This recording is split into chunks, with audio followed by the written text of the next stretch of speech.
Behind every crime lies a story waiting to be uncovered, from chilling mysteries to untold truth. This is where the darkness comes to light. Green buzz lights up the air, faces tense as stories tear, truth and lies like a tangled dance. Justice here takes no chance. Gavel strikes, hearts beat fast. Witness takes stand, shadows cast. Whispers loud like wildfire spread. In this game, none's ahead. Hello, good morning, everybody. Welcome in today. Welcome to Monday, which has already been a very interesting day, safe to say, to Liz. Good morning, Paula. Good morning, Toxic. Hi, Lois. Welcome in. Make sure you take your seat. Right, today has been one of those days. It's been a Monday, that's for sure. Me and Nightbot, we've been trying to get a new setup for this to work, but it's the computer we had spare, it's not working. So it's just been like one of those days, but it is Monday nonetheless. Today we advance. Ooh, again. Wow, you guys are being battered by, like Paula was just saying earlier about her snow um on Saturday night. Oh wow. Wow, that is a lot of snow. Actually, it snowed. Okay, I'm not even going to say it snowed here because you guys would call me crazy, a lunatic. It flaked, like a few snowflakes came down from the ceiling, from the heavens, and kinda, yeah. So it didn't even did any damage. Like as soon as it would hit the ground or the screen or the car or whatever, it would melt away. So it's absolutely nothing. So I'm not even gonna say it snowed because it didn't actually. It's just, yeah, it's just a crazy thing that it happened over here. So, but that is not here or there. Uh, it is Monday. It is another great start of the week, and today. I know we did. I was just gonna say that, Lois. Thank you very much for the support, everybody. But yeah, because I think now it's somehow it's the second month already, so it rolled over. um so you got a new one, so I can think it changed. Oh wow, a blizzard there. So that is crazy. So I hope everyone, you all are safe and that you can keep warm and stay inside because that would be a lot of cold, very very very cold. Well, my day started with doing bakery because it's Monday. uh Oh, yay! Oh, thank you very much for the support, Lois. I really appreciate that. Um, so yeah, today started as a normal day in the bakery. Was Monday. Monday are always the same. Is that day that no one is happy about going to work and kind of be there anyway. I want to be there because it's a job anyway, so and it pays the bills. Before we do start court, I apologize in advance if the internet lags a bit because since the debacle on Friday, right, of the internet, we had a bit of an we've been having a bit of an issue with the internet because now they rescheduled us for Wednesday for hopefully finishing up the installation to what they have to do. Because this morning I had a call. I was at work and I had a call from the company saying, oh, are you available on Wednesday morning for us to come in? And I was like, oh, I am not, but my husband is. Nightbot, well, I said my husband's name, and he's going to be in from the time that you guys can be in the morning. So hopefully Wednesday afternoon we'll have the new internet and we'll be up and running with the new connection, because it's just now this one during the weekend. And yesterday we were trying, Nightbot was trying to watch some stuff and play some games, and I was trying to watch my stuff and do some research and just relax because that's normally what I do on Sundays. And the internet was not cooperating, and it just keeps keeps But we'll see. Hopefully it will be fine. To be fair, today is not going to be like that long of a normal court day, because we are catching up on day 4 from the Zachary Hughes and Living trial. So because then tomorrow will be live to the what's happening.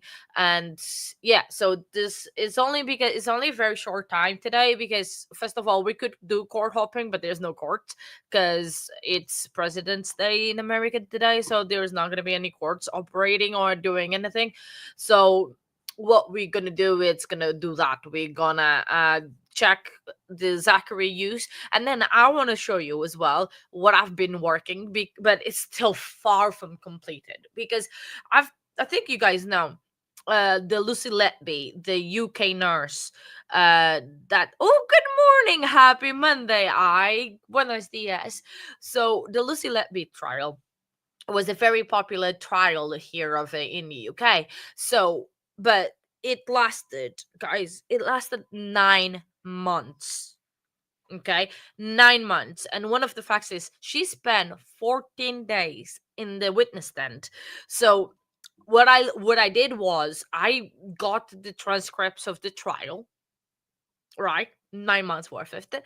And now I need to come through, summarize them to like that's gonna be like a live stream. I was thinking of doing a video on it, but the information is so much that I got that I can't do it. I can do in the video, but because the video is going to be a long video, I'll as well just do a live stream on it. So maybe one day that we don't have a trial or a Saturday stream, we're gonna do about the Lucy Letby case. But it is a lot of information. I can show you what I've already done, because I've got it somewhere. I need to get it up. Um, sorry, I need to get it up, and then I can show you guys. Do you guys prefer now? After I can show you now, but I just need to go to where I have it. Give me one quick second, because there we go. I do need kind of as well. I can download this version.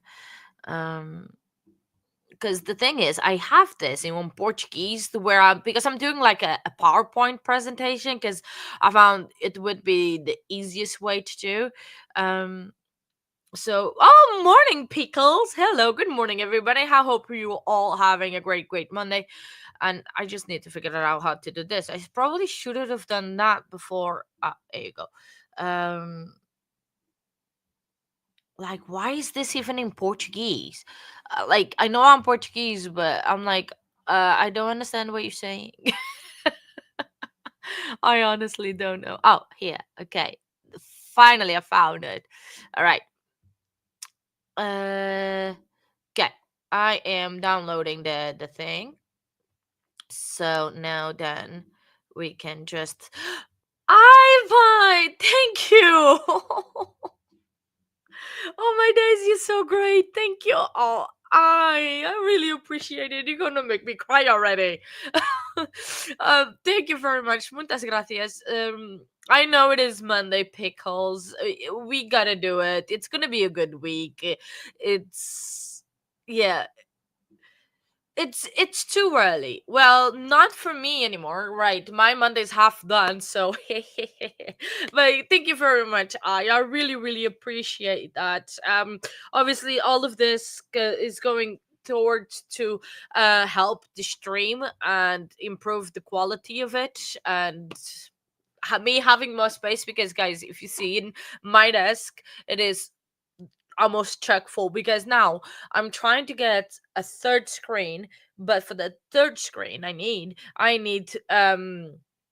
another computer. So I've got Nightbot's old computer trying to run into my desk, and it's all so my next goal is trying to get a desk, a bigger desk, because I have a kid's desk which is a tiny little thing. And yeah, so shall what we're gonna do is start with the trial, get on with the trial and everything, and then at the end of the trial I'll show you the Lucy Letby case that I've been working on, and then we can go from there, because otherwise I'm just gonna carry on. Oh yeah, I did show. I mean, I can show you guys. Try to show you here. Give me a second. Where did I take a picture? Proper picture? Oh yeah, there you go. You can guys can let me put myself bigger, and you guys can kind of see how the setup is. It's a little bit chock full at the moment, so I need definitely I need a little bit more space, but eventually we'll get there, little by little, a day at a time. So without further ado, I will stop talking and yeah, resurrect your old computer, Nightbot, but we're having troubles. Without further ado, we're gonna start the trial. Make sure that also, before I do forget, check Discord. Make sure you're following it. The link will be on the in the chat, but also drop the like on the like button if you haven't done so, because it does help the channel a lot. And yeah, exactly. See, that's the thing. So like, oh Paula, it's crazy. It's a little bit track full at the moment, but we'll get there. Anyway, let's start work because that's what we're here for. And yeah, so because the good thing is we're gonna be able to skip breaks and like long sidebars and stuff like that. I mean, I'm already trying to find. Oh, there you go. I think we start here. Hopefully, the sound will kick in. I don't think there's sound at the moment. Hey, you number one like awesome, Paula. Well done, well done. I think they are just going over things now. I don't. They haven't spoken. Let me. Yeah.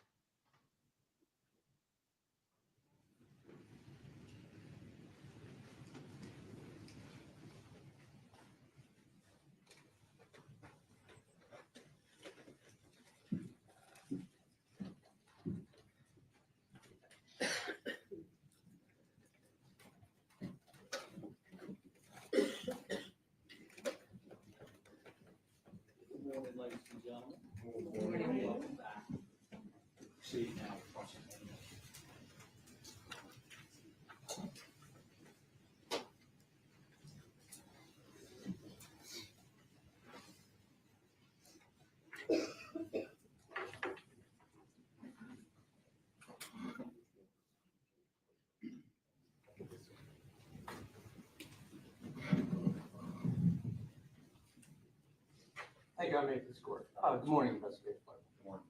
I want to ask you a few questions about the incident date first. So you talked about the incident date was October the 13th, 2021, correct? Yes, sir. And it was a Wednesday? Yes, Is sir. that right? So this was a school day. It was. Aida was actually, in fact, at school on that day. Yes, sir. And her school was Buena Vista. Correct. And that's very close to the residence. It is. Yes, sir. How far would you say? You have any idea? If you were driving, it would probably take a minute or two to get there. Okay. And we know that Aida used to walk to school. Yes, sir. And so law enforcement showed up at the incident location about 11 o'clock. So Aida was scheduled to be home in a few hours after that, one would say, or mid-afternoon, correct? Yes, sir. Now, you mentioned you had somewhat of a familiarity with that residence because of an earlier investigation, something about harassment and or stalking. Now, you know that no convictions came out of those allegations, right? Correct. Your interview with Bradley Post was on October the 19th, 2021, right? Yes, sir. And that was at the Law Enforcement Center. It was. Did you speak to him on October 13th, 2021 at Canebrake? I did not speak with him the day of the incident. No, sir. Okay. Had you met him prior to October the 13th, 2021? No, sir. No, sir. No, You said sir. no? Okay. Was Bradley Post interviewed on the 13th? He was. And we've been providing an interview that he did with the coroner's office. And I think Tracy King was present. Is that the interview? I don't believe it was Tracy King. I believe it was a member of the coroner's office, and it was another investigator. I don't believe it was Investigator King. Okay, different investigator then. But it was the coroner who did the interview on that day?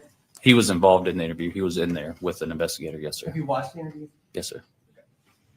And you're aware that the coroner really did probably 90% of the questioning? Yes, sir. He asked a lot of questions. Yes, sir. Now, the coroner is not employed by the Greenville County Sheriff's Office, is he? He's not. That's a separate office.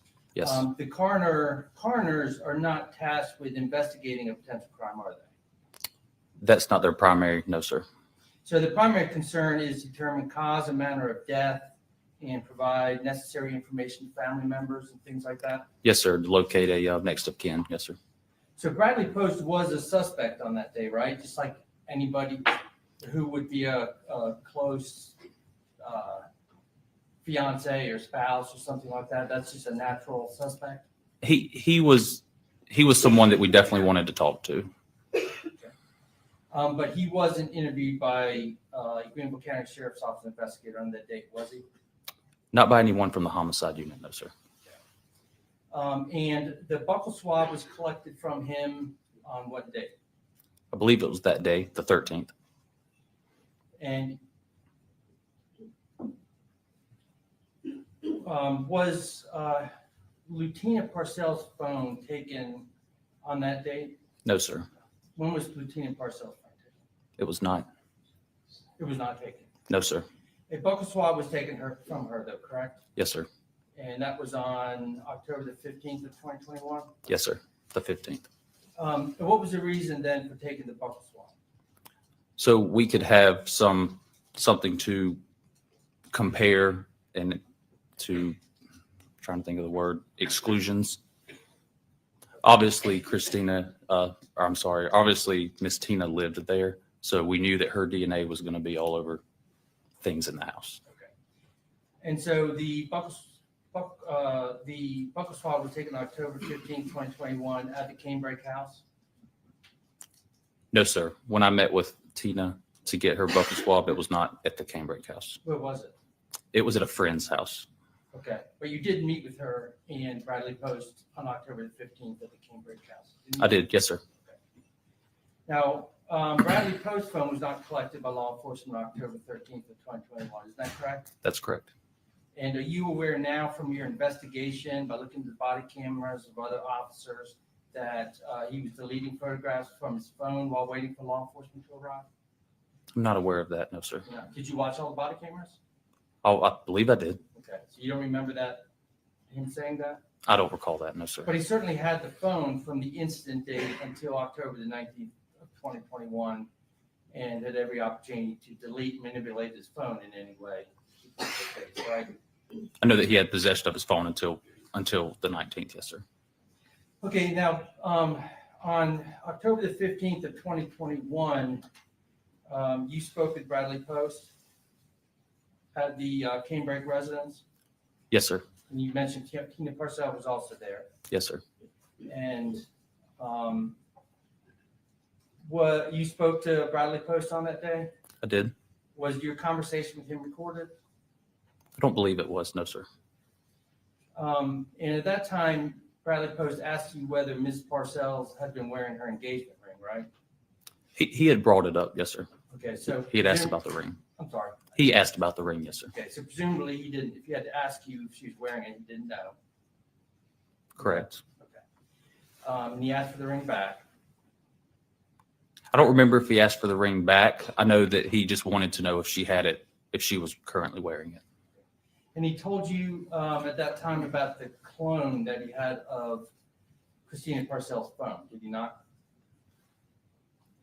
I don't know if he told me about it then, but I know he told me about it on the 19th when I interviewed him at the law enforcement center. Okay. And would you, just to refresh your memory,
And I'm going to hand you what's been marked as Defense Exhibit number 60 for identification purposes only. Can Yes, you sir. recognize what is in, what the contents of that? Yes, sir. This is one of my supplemental reports. Okay, and actually, if you look through, it's actually, I believe, all of your supplemental reports. Yes, sir. It looks to be. Yes, sir. Okay, and if you could you look at your entry on October the 15th, see if there's anything there that refreshes your memory about whether or not he told you about the clone phone on October the 15th?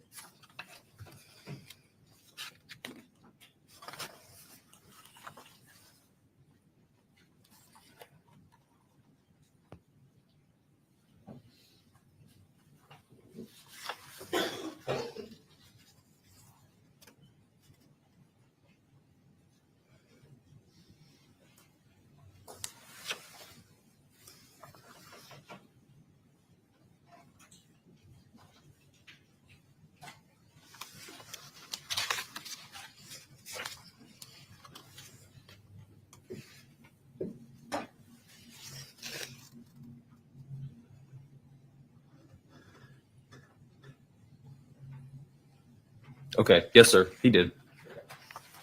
And was that the first you had heard about this clone phone? Yes, sir. Did you seize it on October the 15th? I did not. Did you ever seize it? I seized it on the 19th. Now, your investigation also led you to Foothills Veterinarian on October the 18th of 2021, correct? Yes, sir. And on that date, you spoke with people at the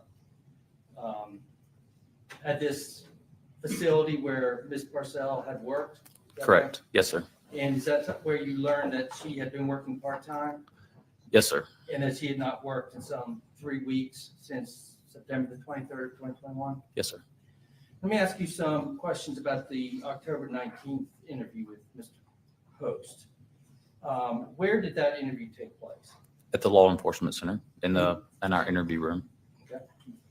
There was another investigator in the room with you? Yes, sir. That was when Investigator King was in there with me. And did you seize Mr. Post's phone at that time? Yes, sir. And that's the phone that we could see when you're watching the recording of that, the phone that he has out on the table in front of him? Yes, sir. When did you take the phone from him? During that interview. Was it at the end after the camera was taken off?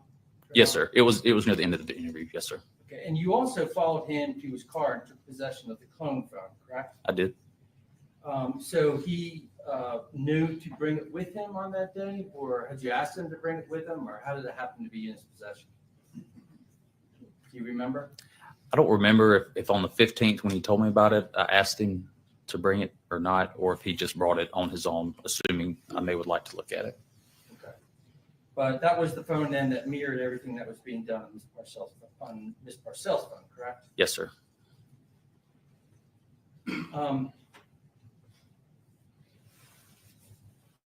And prior to your meeting with Bradley Post, you did get search warrants for his phone, for the clone phone, and also for a laptop that he had of Parcell's in his possession, right? Yes, sir.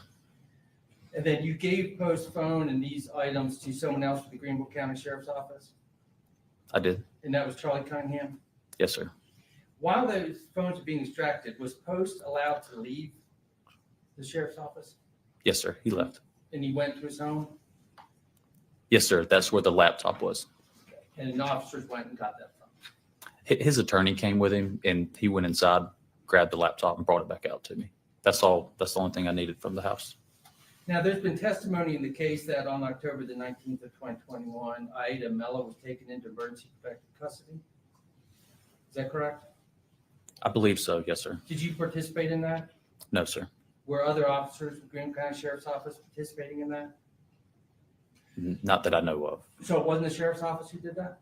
The EPC, I'm not sure. I'm not sure what officers did it.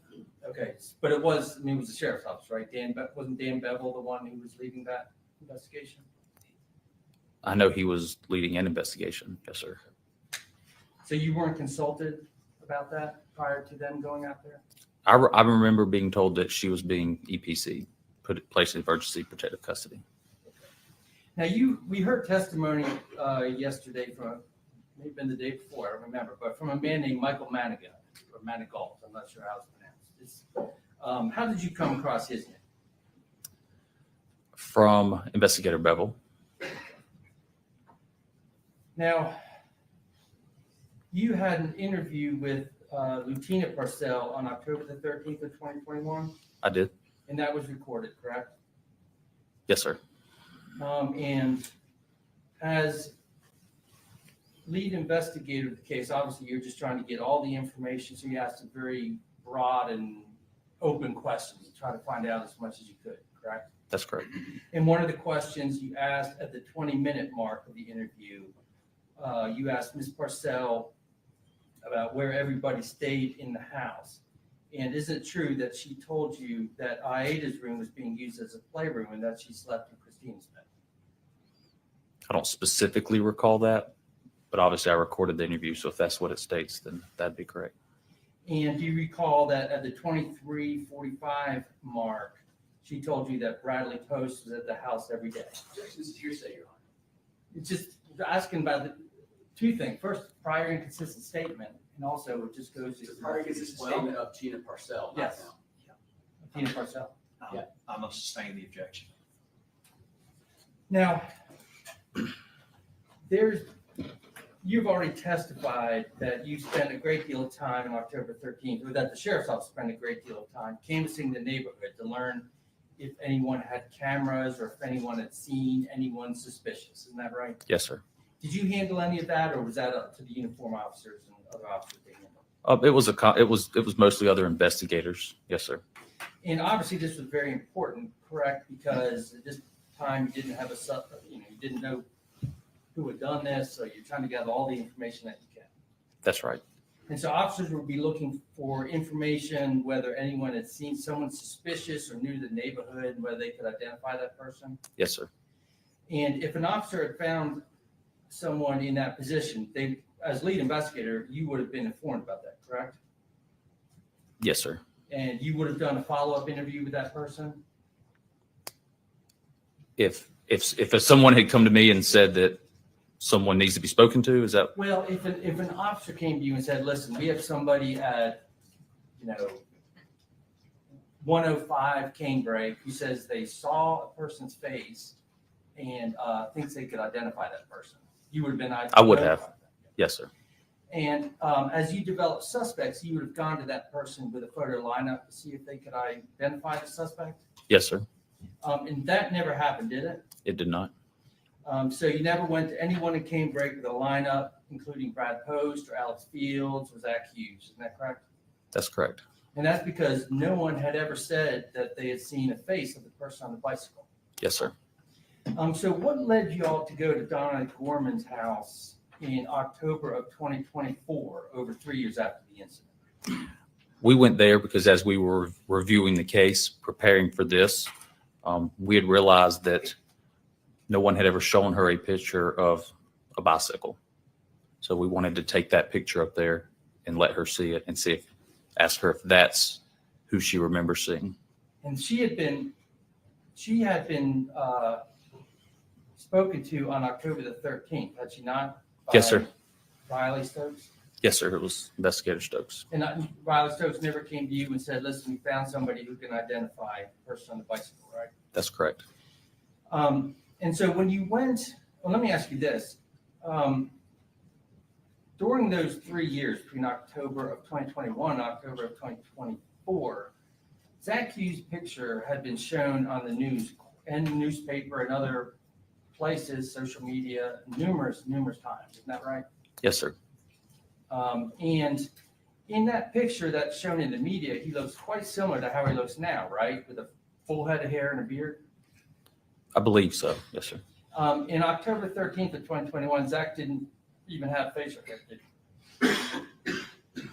I don't remember if he had facial hair. Do you remember seeing the trail camera photos? Yes, yes. Okay, so that was 2 days before, and then you saw Zach Hughes a couple days, well, about a week later at his house, right? Yes, sir. And he was clean shaven on that day? I believe he was. Yes.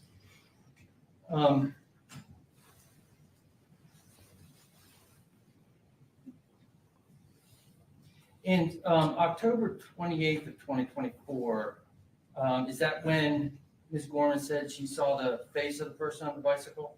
Yes, sir. Did she tell you she could identify the guy on the bike? Sir? That time in October 24, she told you she saw the face of the guy on the bike. Did she tell you that she could identify the person? She said that she believed she would know him if she saw him again. Really? You didn't put that in your report, did you? I may not have, no, sir. I'm sorry? I don't believe I did. And you can, I mean, feel free, your report's in front of you, but.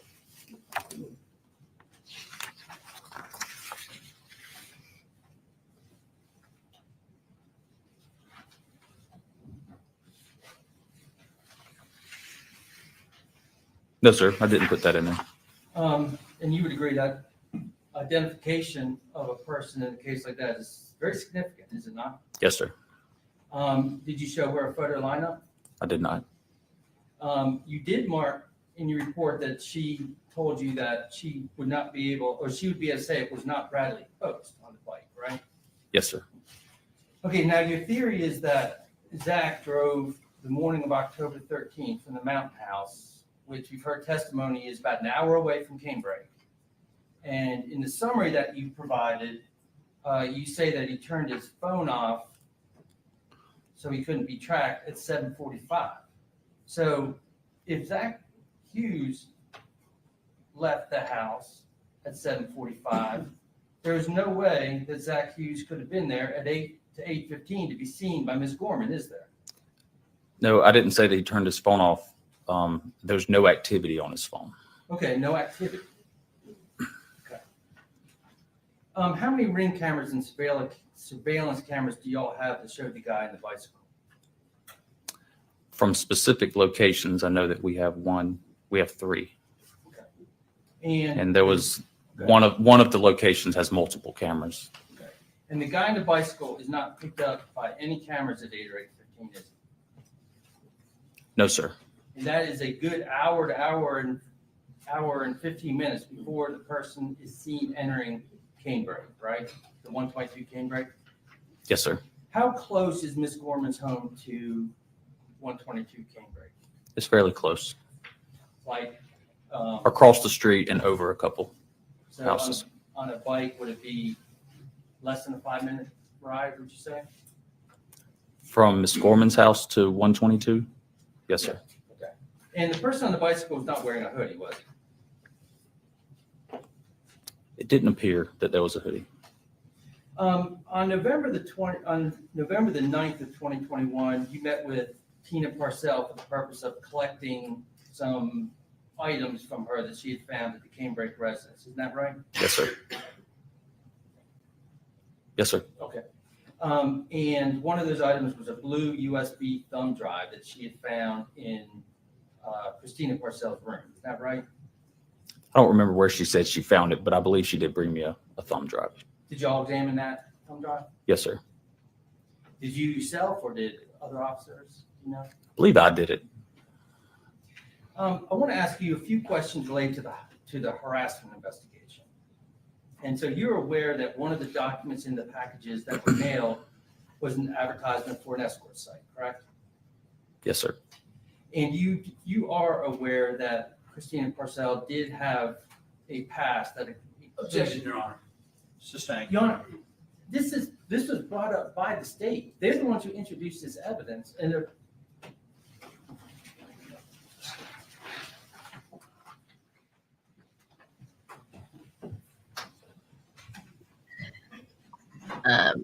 Spiciness already starting today?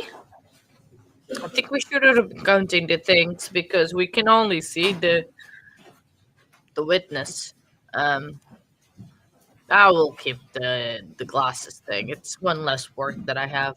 We've seen 3 already so far anyway. It's like it's interesting that he said he did not see the person that Okay, thank you. didn't have the hoodie. Your Honor, what is brought up by the state is that they were mailed a photo which has an alleged. And they're gonna go sidebar by speaking and we cannot hear it. But the great thing of being watching this on recap is that we can jump just like that, be back. Okay. Thank you. I'm Maple Leafs Court. Investigator Sparkman, I just want to finish up with asking you a couple of questions about the WhatsApp messages that you testified about at great length yesterday. And you testified about how you collected and put into a binder all of the WhatsApp messages between Zachary Hughes and John Mello. Is that right? Yes, sir. And you said it was a rather large binder of text messages once you got those all. It was a lot of messages, yes. Isn't it true that the overwhelming majority of those messages come after the middle of April when Aida Mello was taken away from John Mello and returned to the States to be with his mother? I don't know if the majority of them or not. I'd have to look at the book again to refresh my memory on the dates. Okay. And you talked a lot about interpretations about different messages and what you believe they meant. Is that right? Yes, sir. And I would like to show you one of the messages of State's Exhibit number 186. Are you?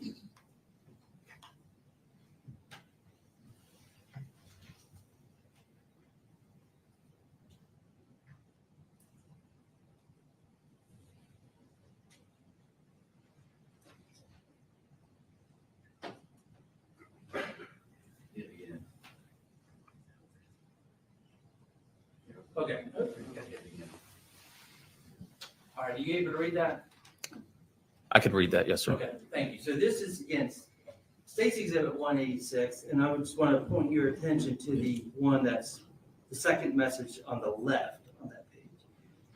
And I'm not going to ask you to try to decipher everything about that, but in that message, we see on the first line, we see the name Aida, correct? Yes, sir. And then at the end of that line, you see the word doomed. Isn't that right? Yes. So one interpretation of that message could be, and do you remember the date of that? Could you please place it back up there?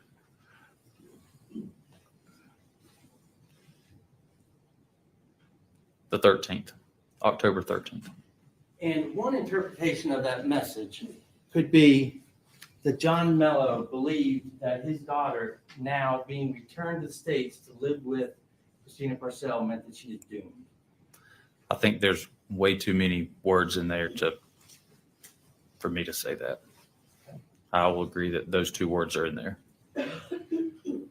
Thank you. No further questions. All right, any redirect from the stand? Yes, Your Honor, a couple questions.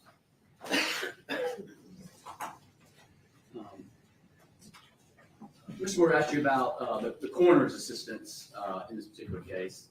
Yes, sir. Do they respond to all homicide investigations? They do. And sometimes do they assist y'all in various duties?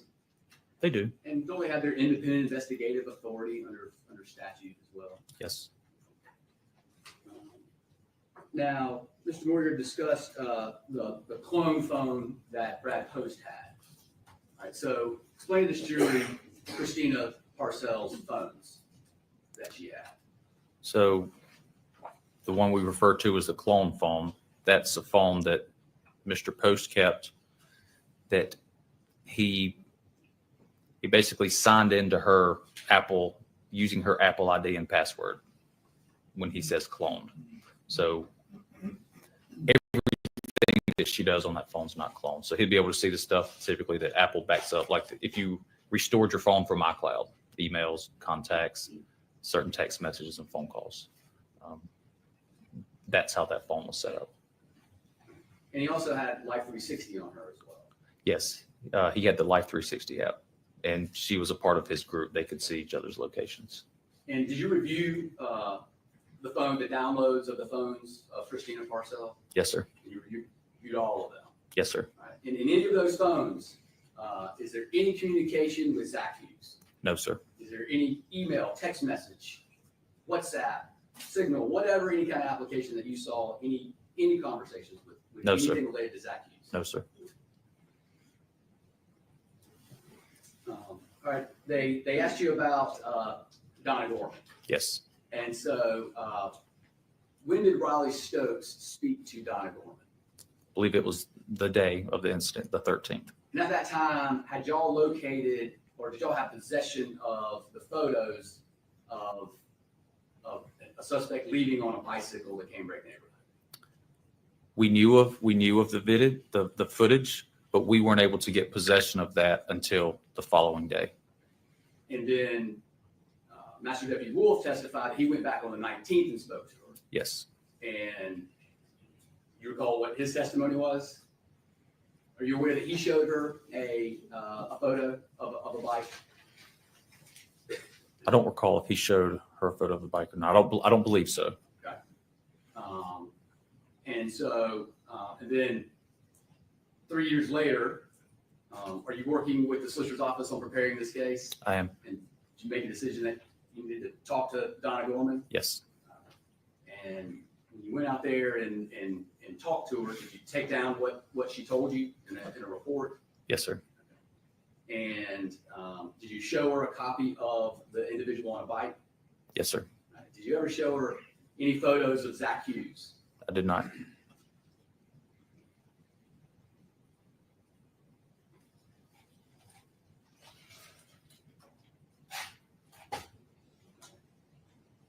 They asked you about the timeline on Zach Hughes' phone, and they said from 7:42 to 11:34, there was no activity on the phone. That's right. But you know that at 7:42, he 7:42 he unlocked and plugs the phone. Yes, sir. Now, can he do that in his car? He can.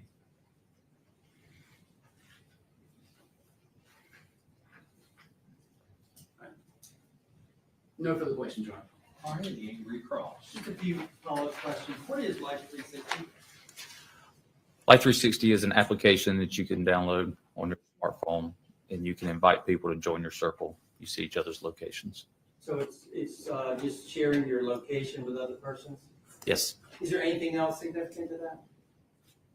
I'm just not aware of Life 360, so I just. That's the extent of what I know about it, just Okay. locations. So there's no way to share information, texts, file sharing, anything like that through Life 360, is there? Not that I'm aware of. So the clone phone, again, that you talked about, the way that was cloned was just through sharing Apple IDs, right? Yes, sir. And Bradley Post wouldn't give you that Apple ID with. He didn't initially.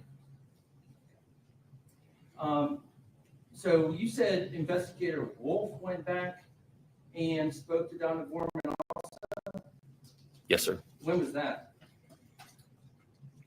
I don't remember the exact date, but it was a few days after Investigator Stokes. Okay, so before you met with Brad Post on the 19th, you think?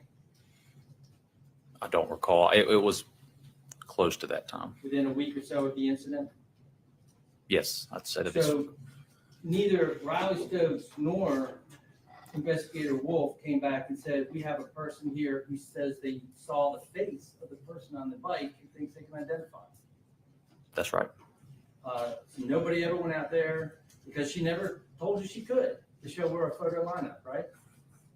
That's right.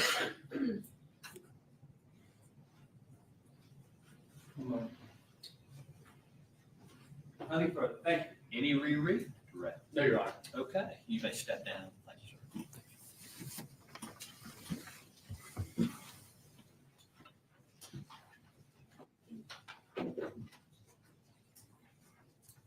Your Honor, the state would call Dr. Claire Rose.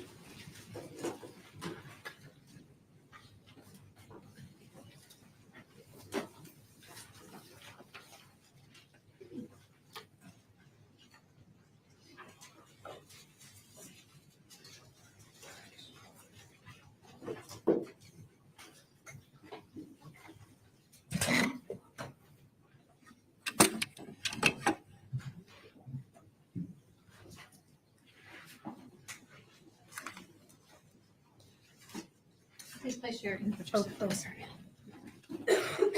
Please place your left hand on the Bible. Raise your right hand. Do solemnly swear or affirm to tell the truth, the whole truth, and nothing but the truth, so help you God. I do. Thank you.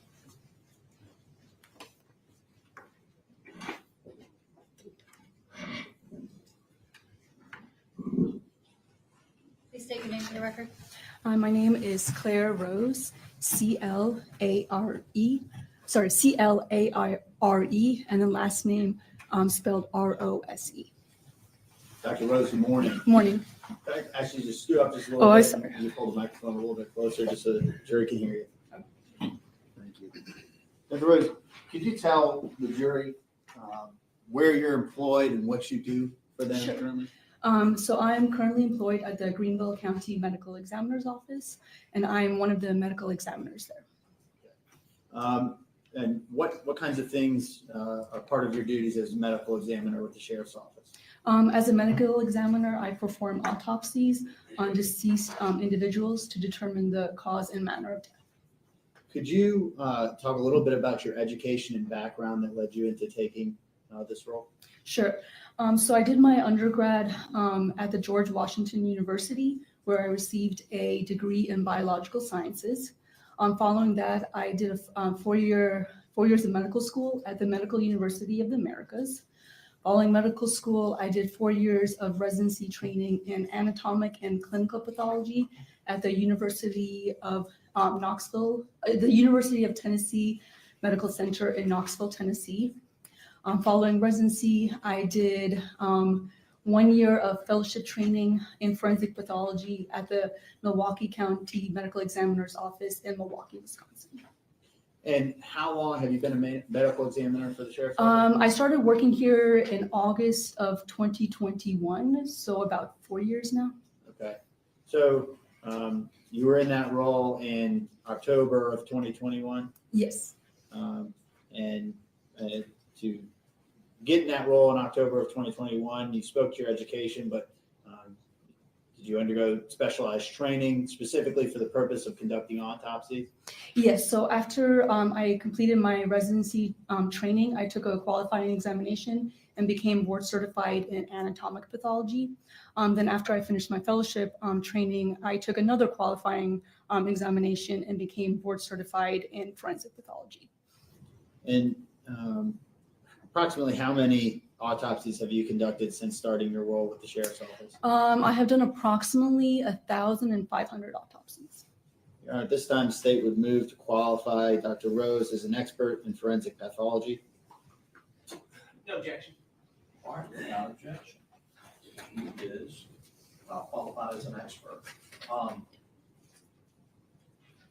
Ladies and gentlemen, a person, as I've said with other experts, normally a person cannot give opinion testimony, and when a person testifies, they must testify as to what they either saw or they heard or they sensed by smell. However, there is an exception when someone is qualified because of education or experience, and they are permitted to give their opinion in certain areas if the court qualifies them this way, and this witness will be qualified in the area of forensic pathology to give an opinion testimony in this area. However, that does not mean that you must accept the opinion, but it is evidence for you to use in any way you see fit and give it the weight and credibility that you believe is appropriate. Continue. Thank you, Your Honor. So, Dr. Rose, could you go through with the jury generally what your process is when you're conducting an autopsy from the start of your analysis to going through the steps that you take? Sure. So first off, an autopsy is a specialized procedure that we perform on deceased individuals, again, to determine the cause and manner of death. And an autopsy consists basically of two parts, an external examination and an internal examination. So first we start with the external examination, which consists of examining the body as is presented to us. So as I'm examining the whole body, I'm taking notes through note-taking and photographs and documenting any clothing that's on the body, any personal effects on the body, any medical intervention that may be on the body, just the general characteristics of the individual, such as their hair color, their eye color, their weight, etc. And then also I'm also looking for any signs of disease or injury. So once that initial examination is complete, then I will remove all that clothing, all the personal effects, all the medical examination. I will clean the body, and then I will re-examine the body again, the full body, looking again for any signs of disease or injury. So that's the external examination. So once that is complete, I move on to the internal examination. And that means opening up the body, taking out all of the organs, and then looking at each organ individually, again, looking for any signs of disease or injury. And were you tasked with conducting the autopsy on Christina Parcell for this case? Yes, I was. And in going through the steps that you just went through, in the external and internal examination, are you documenting your findings as you're going through each of those? Yes, I'm documenting what findings through notes and photographs. Do you assign each case a unique number to know what you're referencing? Yes, I do. For hindsight? Mm-hmm. So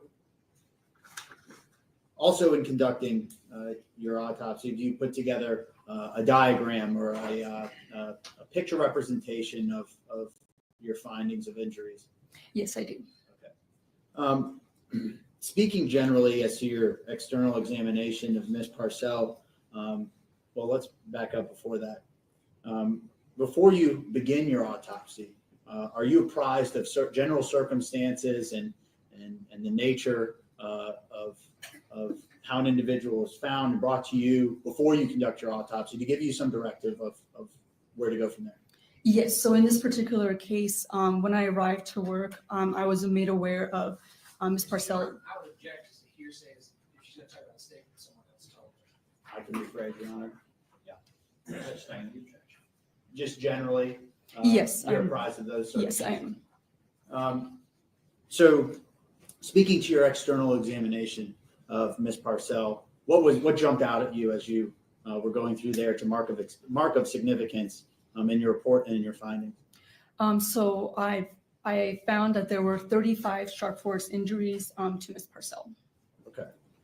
Did you reflect those in your diagram that you put together for purposes of recording what you found? Yes, I did. I'm going to show you what's marked as State's Exhibit 192.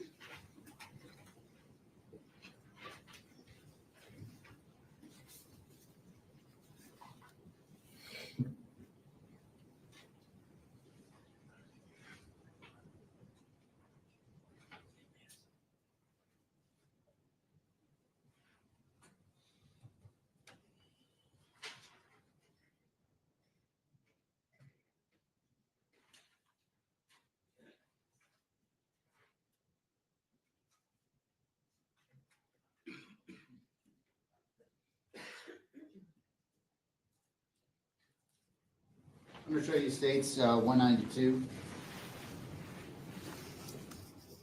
Yes. Is that the diagram that you put together? Yes, this is the diagram I created. Okay. Your Honor, this time the state moves into evidence, State's 192. No objection. Objection number 192.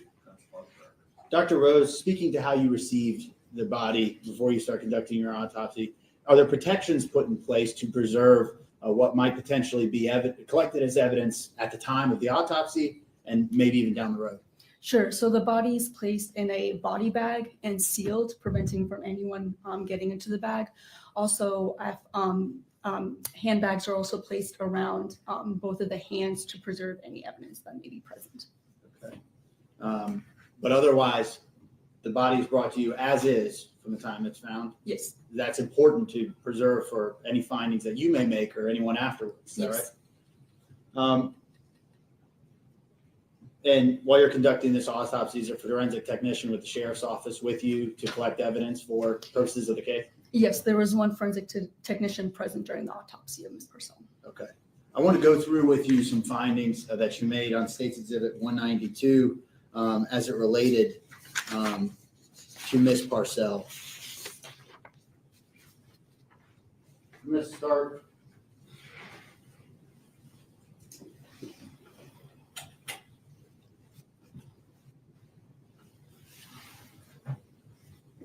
This first page here.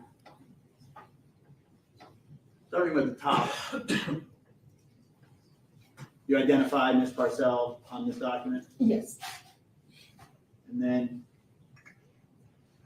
you make a note there. Could you explain to the jury what the difference is between a stab wound and an incise wound? Sure. So first I'll just say what a sharp force injury is. So sharp force injury is an injury caused by a pointed or sharp-edged object. Examples of this include a knife, which is most common object that we see during our work, but it also may include other objects such as scissors, a fork, screwdriver, basically anything that has a sharp or pointed edge. So then we sharp force injuries, if it's a knife, then we have either a stab wound or an incise wound. And now a stab wound is a wound that is deeper than its length on the skin. And an incise wound is a wound that is its length is longer on the skin than it is deeper. And then so here in this diagram, the shaded oval areas indicate the stab wounds, and partially shaded areas indicate the incise wounds. So would it be fair to say, when you say stab wound, that's what most people, when they commonplace think of the word stab, is a stab wound. And an incise wound is more of, say, a slice? Yes.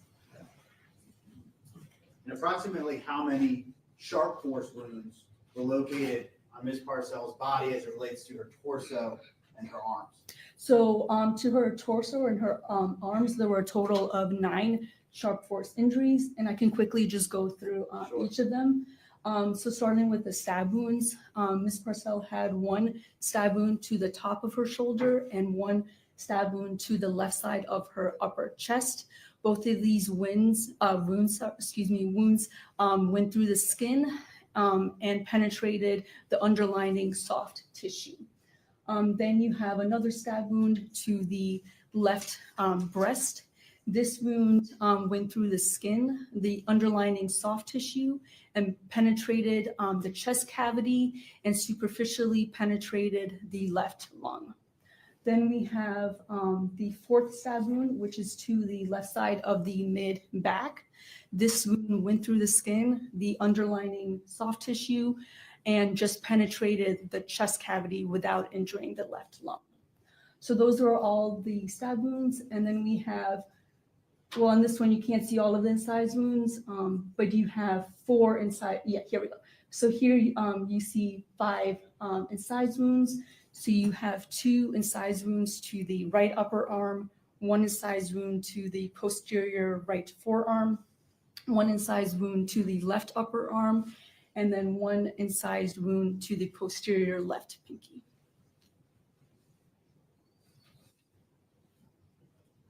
I'm going to show you the second page here.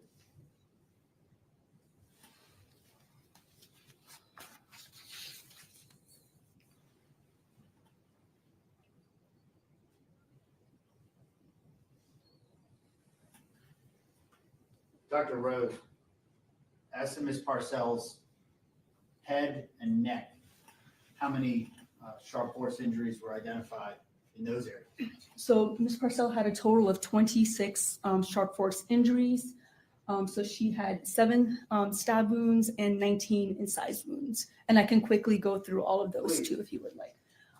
Starting with the incise wounds, so she had, as I said, a total of 19 incise wounds to various locations to her scalp, to the right ear, the areas in front of the ear, the areas behind the ear, both cheeks, and to the right side of the anterior neck. And again, these wounds just went through the skin and superficially penetrated the underlining soft tissue. Now we have 7 stab wounds to the neck area. We have 1 stab wound to the left side of the posterior neck, and that wound just went through the skin and the deep underlining soft tissue. And then we have a total of 6 stab wounds to the right side of the neck. And these wounds went through the skin, the underlining soft tissue and musculature of the neck, and then perforated 2 major blood vessels that supply blood to and from the head, the right internal carotid artery and the right internal jugular vein. as to the injuries that affected the carotid and jugular arteries, could those be fatal once serrated? Yes, those would have caused significant amount of bleeding.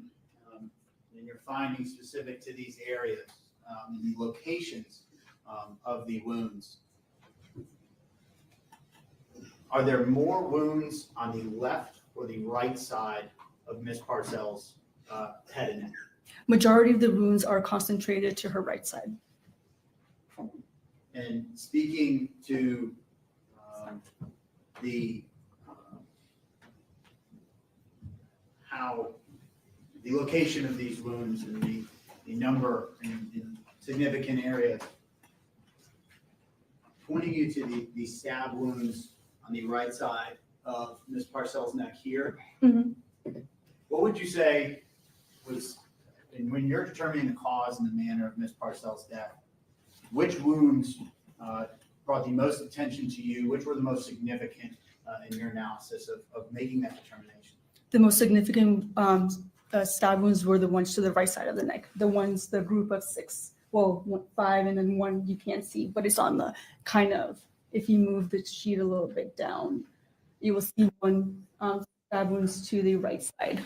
So the group of those 6, the 6 stab wounds are the most significant ones.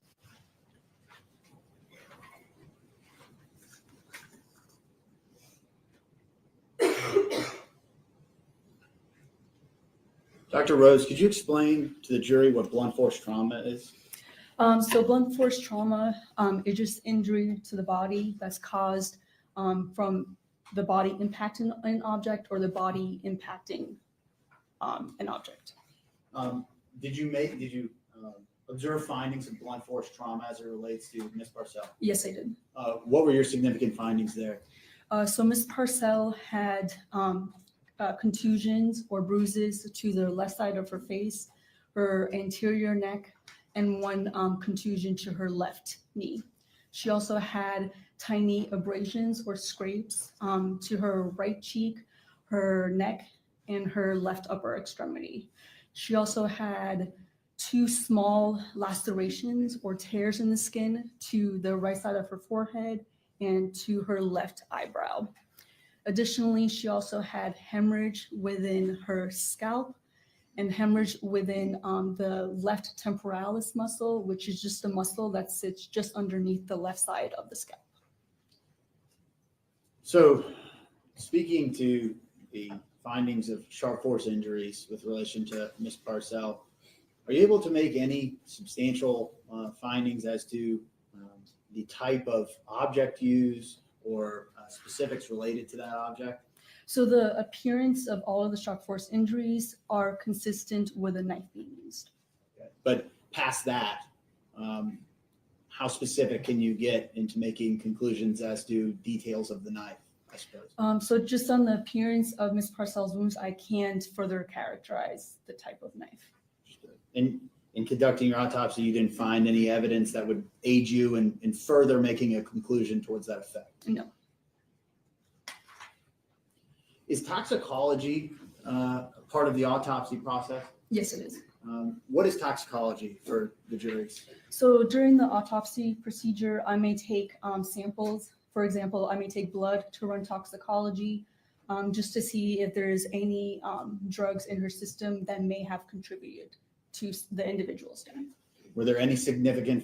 Were any findings on the end of toxicology significant in your determination of finding cause and manner of death? No. Were there any findings as related to illicit drugs in Ms. Parcell's system? No.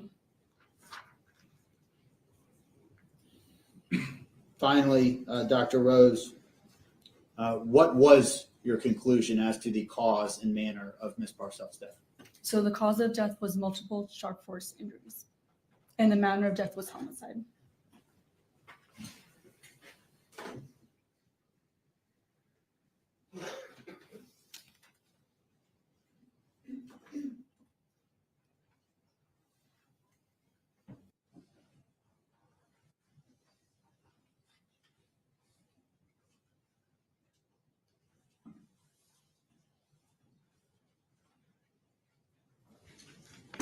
Dr. Rose, just bringing your attention back quickly to the object that might have been used to cause these sharp force injuries. Did you make any findings as it related to what happened in the process of these injuries being inflicted as it relates to that object? The tipping broke off, or remains of the knife found in her system, or differences in the wounds to that effect? Can you repeat the question? So in trying to make a finding or looking for findings as it relates to the object that may have been used in inflicting these wounds, were you able to find any evidence of differences in the wounds, that a different object might have been used or something happened to the object in the course of inflicting these injuries? So at the time of the autopsy, I did not find any sharp object that may have remained inside or on the body. And then based on the appearances of the wounds, it is most consistent with the knife being used. And that is all that I can say. I have no further questions for you. Thank you. Yeah, please.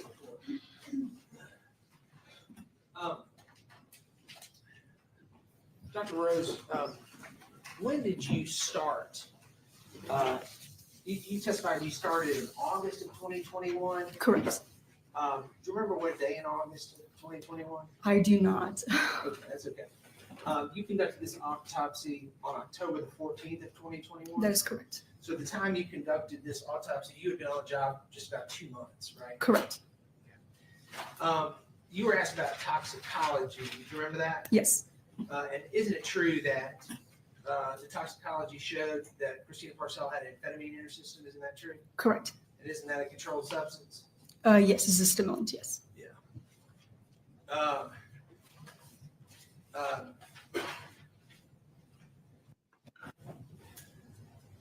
Isn't it true? You talked about the sharp force injuries that you discovered during the autopsy. And is it true you talked about incised injuries versus stab wounds, right? Yes.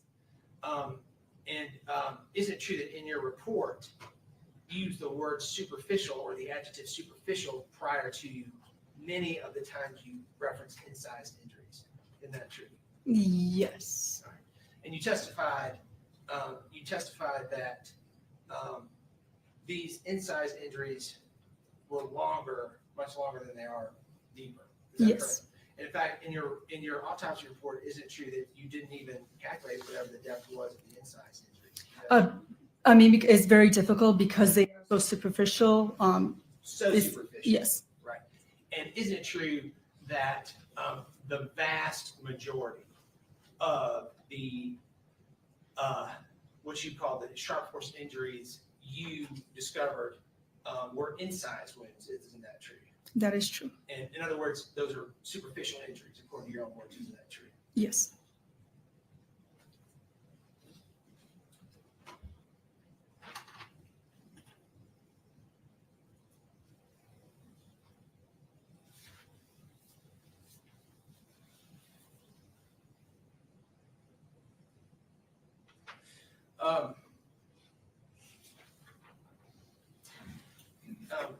Isn't it true that you calculated that Christina Parcell weighed 163 pounds? Is that right? I believe that is correct. Yes.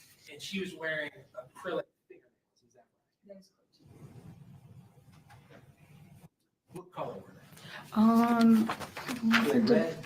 Let me double check. Yes, they were red. Correct.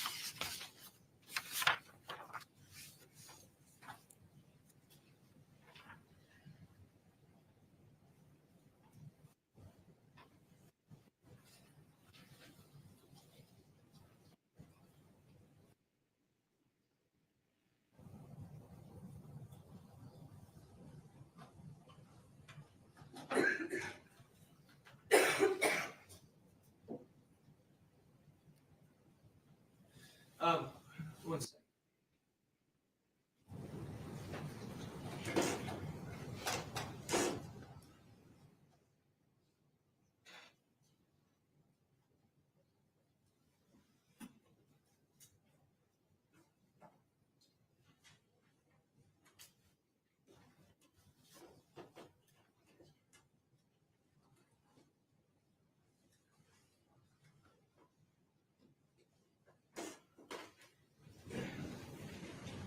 Thank you, Dr. Rose. None further. Can you redirect? Yes, Your Honor, briefly. Dr. Rose, speaking specifically to the amphetamines that Mr. Mormon brought up, were the amphetamine findings in the toxicology consistent with the prescribed amount? Yes. And amphetamines, is that the active chemical in, say, Adderall? Yes. And he spoke a lot as to the incise wounds and stab wounds found on Miss Parcell. Just as to the right side of her neck, how many stab wounds were there? There were 6 stab wounds to the right side of the neck. Thank you, Dr. Rose. I have nothing further for you. Just briefly, and Dr. Rose, he asked you about the quantities being consistent with prescriptions. Isn't it also true that it's possible to get illicit drugs in the same quantities as prescription drugs? Is that true? Sure. Nothing else. Like you said. Thank you, ma'am. Thank you.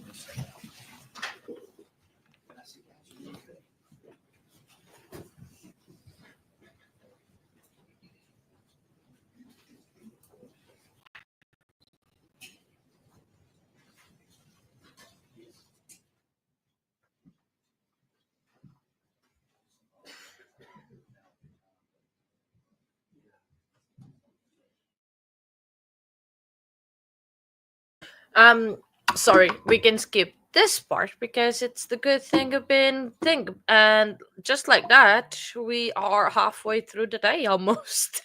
Because they went on a very long break and they come back here. Let me just put that there. You go. See, wonderful thing of being able to skip it.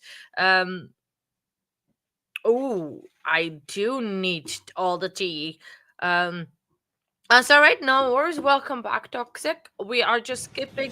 We just heard from the Emmy, and now we are coming back from a break. But we can skip it. Next witness. We're gonna state calls Hannah Burbidge.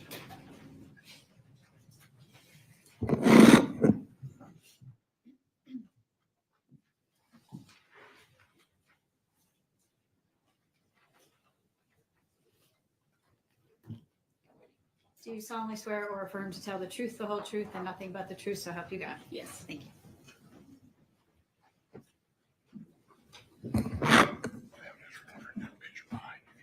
Thank you. Please take your name for the record. Hannah Burbidge, Ms. Burbidge, with whom are you employed? the Greenville County Department of Public Safety in the Forensic DNA Lab. And what do you do in the forensic DNA lab? I'm a DNA analyst. And what is a DNA analyst? So a DNA analyst, we examine items of evidence for profiles and then compare them to any references provided. Can you give us a little bit of your background and employment history and education?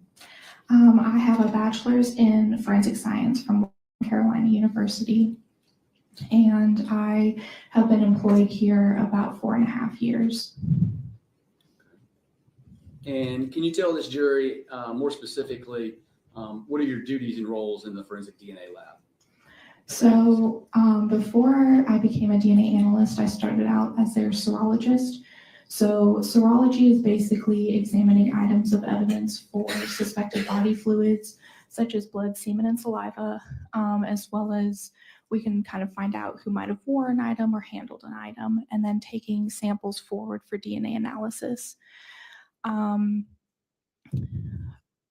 then once those samples go forward for DNA analysis, the analyst will perform analysis, get the profiles, compare them, and then we write up reports. Okay, and where is all of this conducted? At the DNA lab? And is the DNA lab here in Greenville? Yes. All right. And how long has the DNA lab been in existence? I believe it was opened in 2011. And so when you get a sample that you want to be tested, tell this jury how that process works. So an investigator has to request the DNA to be done. So they fill out a form and what evidence they would like processed. I then review any documentation for that particular case, such as incident reports, crime scene reports, as well as the DNA request and any evidence collected. Once I kind of have an idea of what evidence needs to be processed and what needs to be done on those items. So am I looking for suspected body fluids or am I processing it in a different way? Then I will request evidence from our property and evidence section, which is the location that stores all evidence from crime scenes. They will then get the evidence together that I need. I will go to that location there at the law enforcement center, pick up the evidence from them and bring it back to the DNA lab, which is a secure facility and accessed by key card only. Before processing, I wear personal protective equipment, so a lab coat, gloves, face mask. I clean my workbench as well as any tools I'm going to be using with 10% bleach. I process one item at a time, and I always start with evidence items before processing reference items.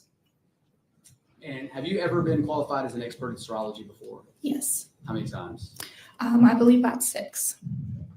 Your Honor, the state moves to qualify Hannah Burbridge as an expert in serology. No objection. No objection.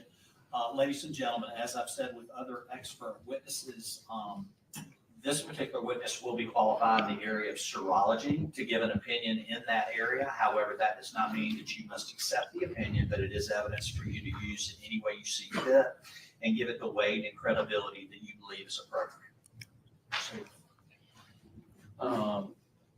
Ms. Burbridge, I'm going to ask you, were you asked to assist in the performances of various DNA analysis in the case of Zachary Hughes? So I only performed serology for this case. I did not do any DNA analysis. Okay. Did you perform, but you did perform serology in this particular case? Yes. And so what was the first, how did you know to perform serology in this particular case? The investigator requested DNA evidence to be processed Okay. And how was that request made? through a form, a DNA analysis request form. And how do you receive that form? So we have a digital system that keeps track of all evidence that's in property and evidence that I have access to. And there's a staging location for evidence that's been requested for DNA. And I review those requests through that. And that's how I'm notified, or investigators can request to talk to us about cases. And when you get this request for whatever particular item of DNA, what do you do?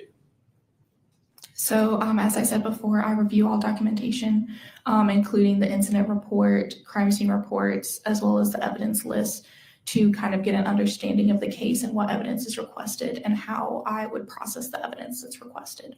And then do you physically go down to property and evidence and obtain that evidence, obtain it? Yes. And then what do you do with it once it's in your possession? It's brought back to the DNA lab, which, as I said before, is a secure location. I'm going to show you what's marked as State's Exhibits 96 and 97. Ask if you recognize these.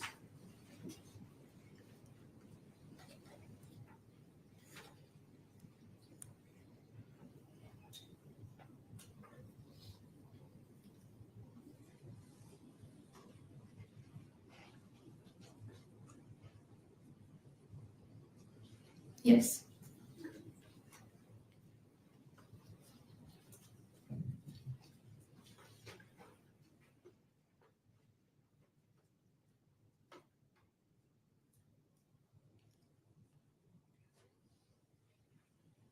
And on here, on State's 97, is that your initials right there? Yes.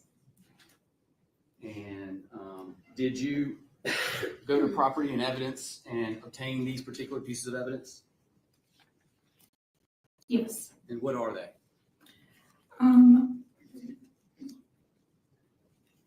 Case item number KF-AU1 became our item number 10, which is a sealed package containing buccal swab from Christina Parcell.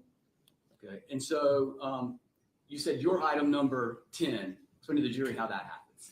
So whenever we receive evidence, we label them just to kind of keep track in our system of each item. Okay. And so when you had the request to get the DNA and you went down to property and evidence, how did you do that? So we drive to property and evidence, which is located at the law enforcement center. and they will provide me with the evidence. It's usually scanned into my custody through our digital barcoding system, which is a digital chain of custody. And once you receive the evidence, do you inspect it? Once I'm back at the lab and ready to begin processing the evidence, I will be inspecting it And what are you inspecting it for? to ensure that it's the correct items as well as everything is sealed and labeled properly. Did you inspect these two particular items as well? Yes. And was there anything significant that you saw about whether they had been tampered with or not? No. Did you inspect them to see if they were properly sealed? Yes. And was there any issue that you noted on any reports regarding those samples? I have no notes regarding any issues with the evidence. If there was something that brought to your attention, would you note that? Yes, I would document it as well as notify my supervisor immediately. And would you be able to use it in testing if there was an issue or a contamination or an improper sealing? Typically, we would not process anything that has not been sealed. And were these two items sealed properly? Yes.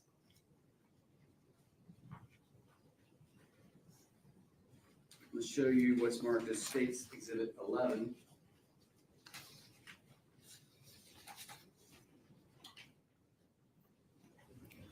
Ask you if you recognize that.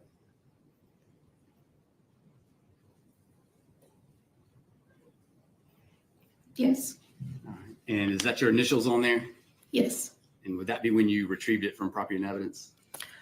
So typically when I label evidence, that is the day that I'm actually processing it. When I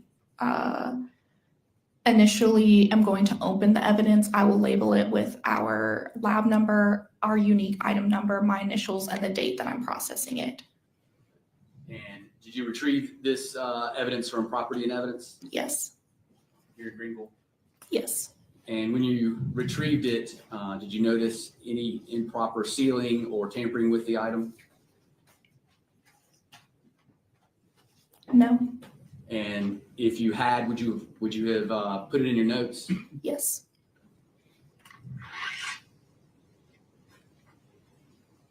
Let me show you State's Exhibit 100.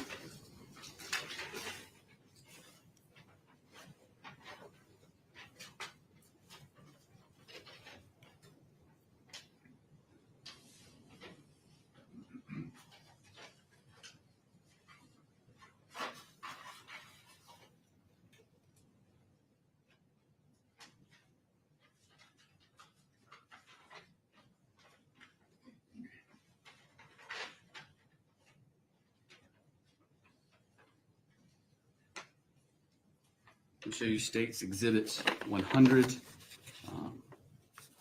You can open that up. And before I ask you that, on the prior exhibit, did you make it a new DNA number, or a new DNA item?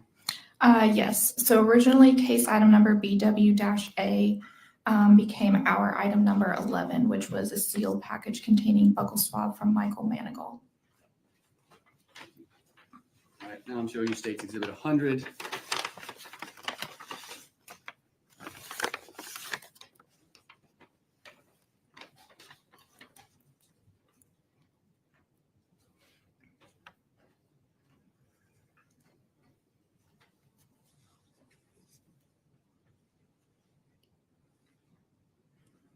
Okay.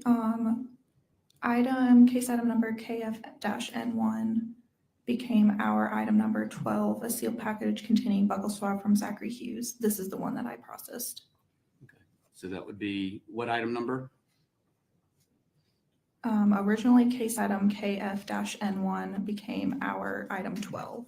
This is a second buccal swab, was labeled as a different item number. What item number was that? KF-N2. Now, did you retrieve this from Property and Evidence? Yes. And when you retrieved it, how did you find it?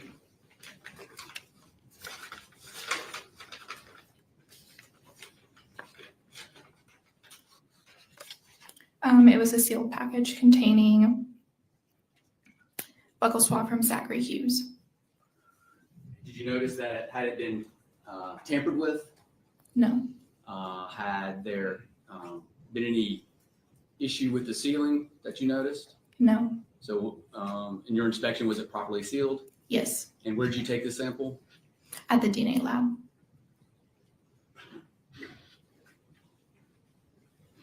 I'll show you States Exhibit 94 and 95.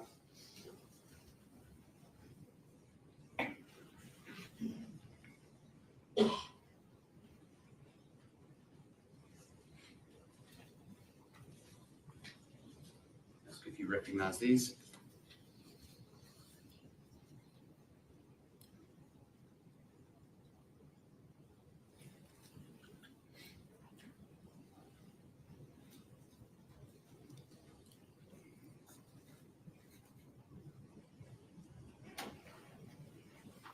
Yes.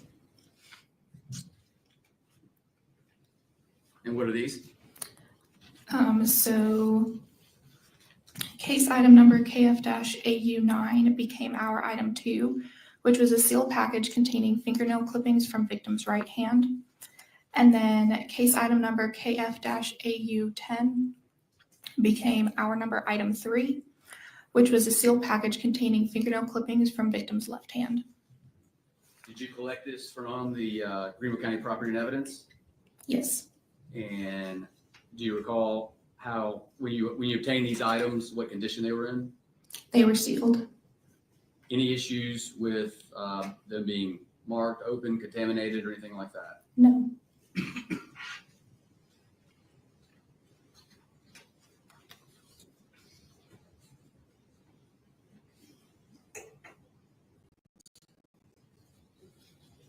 I'm going to show you States Exhibits 98 and 99.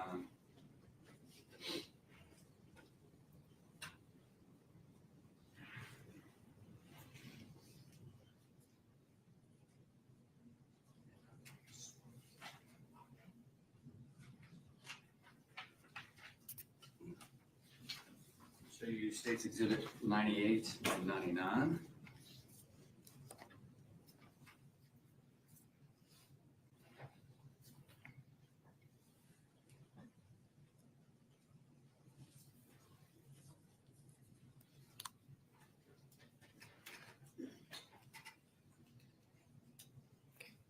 What are those? Excuse me. Case item number KF-32A became our item number 5, and it is a sealed package containing swab from right handle brake of black Kona bicycle. And then case item KF-32B became our item number 6, a sealed package containing swab from left handle brake of black Kona bicycle. And did you retrieve those from the Greenville County Property and Evidence here in Greenville? Yes. And did you notice any issues when you received it from DNA? No, Was there any tampering with these items? they were sealed. They were sealed properly. Yes. So once you get these items back to the DNA lab, what do you do with them? So they are stored until I'm ready to begin processing. And then, as I said before, once I am ready to begin processing, I'll put on my PPE, clean my work area, and then open one item at a time for processing. Once I'm done taking either testing or taking samples from that item, I'll seal it back up and then move on to the next item. I work all evidence items first before references. Any samples that I take are given their own unique item number and barcode number to maintain chain of custody, and then those items are stored in the freezer until the DNA analyst is ready to begin processing.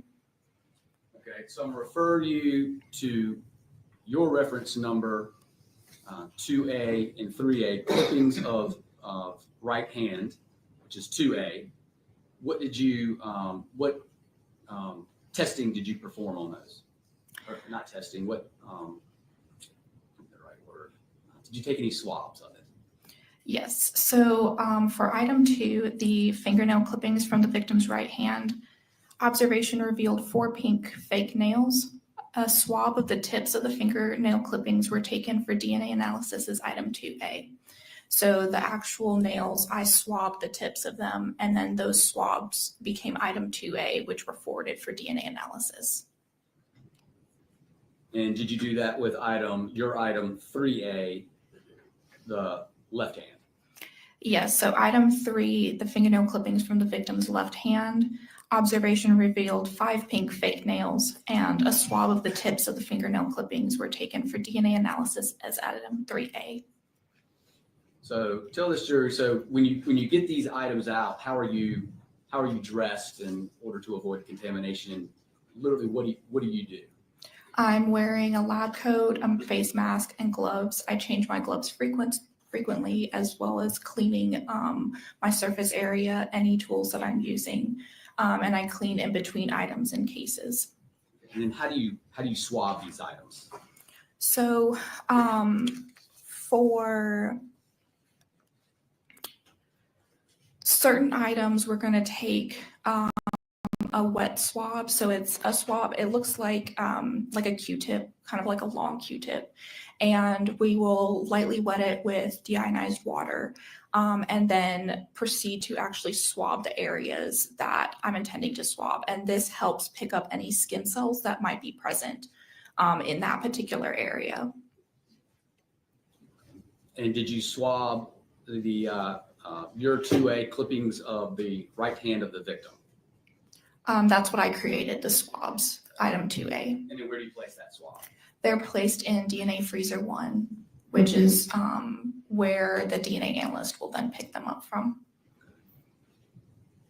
And what about your items 5A and 6A, the handlebars of the bike, right and left side?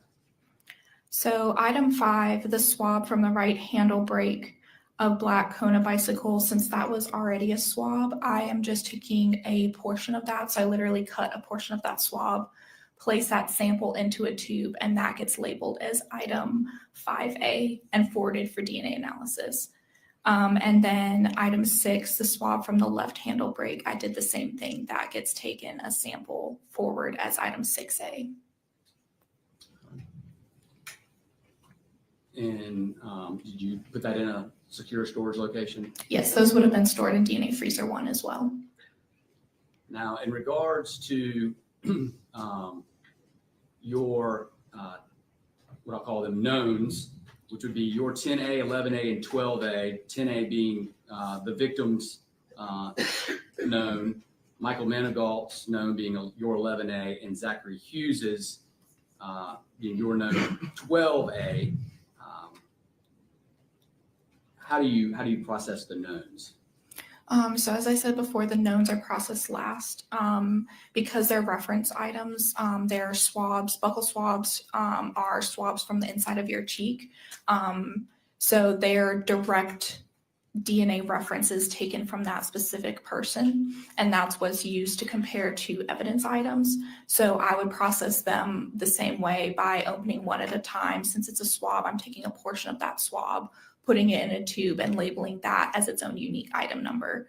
So for item 10, buccal swab from Christina Parcell, a sample was taken for DNA analysis as item 10A. Item 11, a buccal swab from Michael Manigault, a sample was taken for DNA analysis as item 11A. And buccal swab from Zachary Hughes, which was originally item 12, a sample was taken for DNA analysis as item 12A. And then those would have been stored in the freezer as well. So how do you take a sample? I'm literally cutting the swab with scissors, clean scissors. Now, is this done at a different time than the sort of the suspect, the unknown swabs?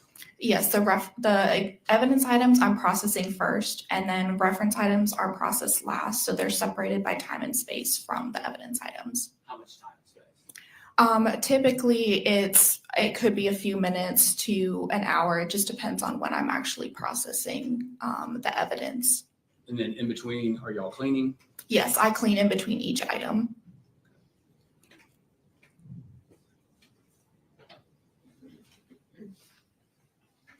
Your state moves 96 and 97 in. 111, 100, 95, 94, 99, and 98. Your Honor, I object to the introduction of all these exhibits pursuant to Rule 901. The state has failed to adequately establish a chain of custody, failed to authenticate it. That would be our objection. Your objection is noted for the record, overruled, consistent with state v. Hatcher, Trap, and other cases. Anything from the state? Yes, Your Honor, we feel the chain under those cases has been met. All of the swabs were taken by witnesses that have already testified. They all testified they put it in the property and evidence. Ms. Burbidge has testified that she received it from property evidence in a good condition, non-contaminated condition, that she could use and be able to analyze. And I think the state can. But your objection is noted for the record. Thank you. All right.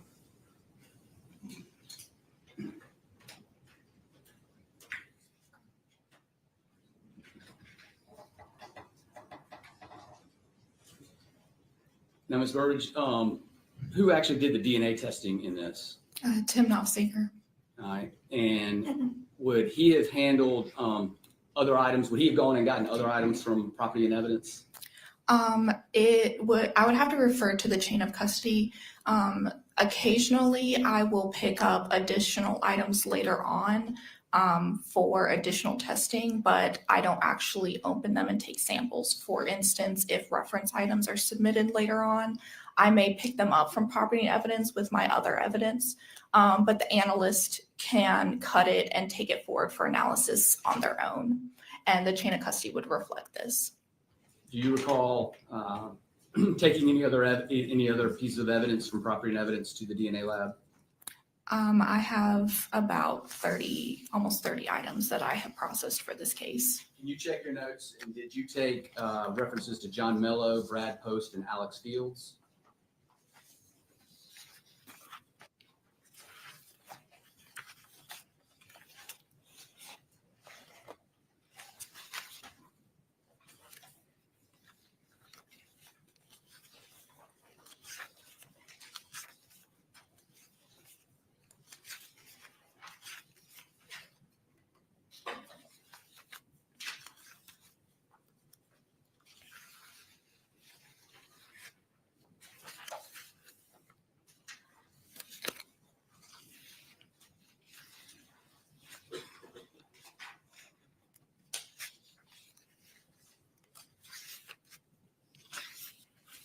I did not process those. So you didn't cut the little ends and put it and have it ready for DNA on those three? No.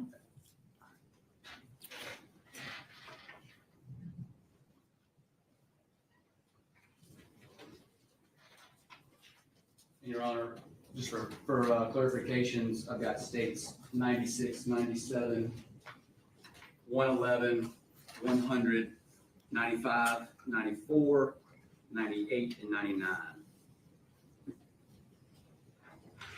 Into evidence. Just make sure they've already been. And, your objection? Yeah, and this objection. And just to be clear, Your Honor, I'm sorry. So Mr. Webbins references that those are already in evidence. That's correct. I'm just crossing my T, double checking. Those are the ones we discussed and that we're putting it out. For the record, make sure it is absolutely clear, 96, 97, 111, 100, 94, 95, 98, and 99 are all in the evidence. And your objection is no. Thank you. All right. And I've already referenced cases. That's all the state has, Your Honor. Any cross? No, Your Honor. Thank you.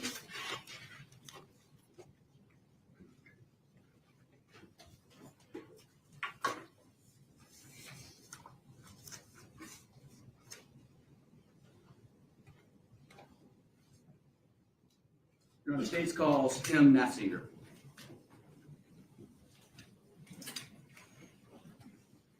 Do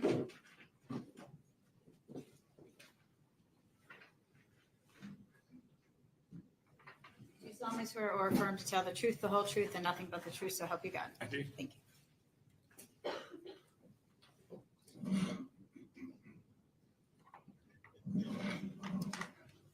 Please state your name for the record.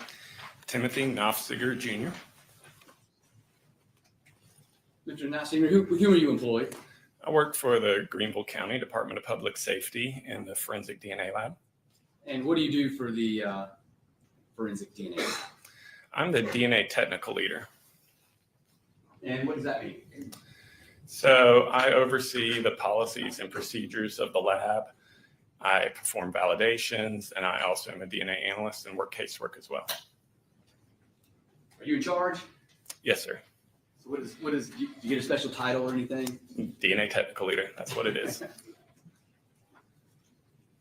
So as the DNA technical leader, what are your main job duties? So like I said, I oversee the policies and procedures of the lab.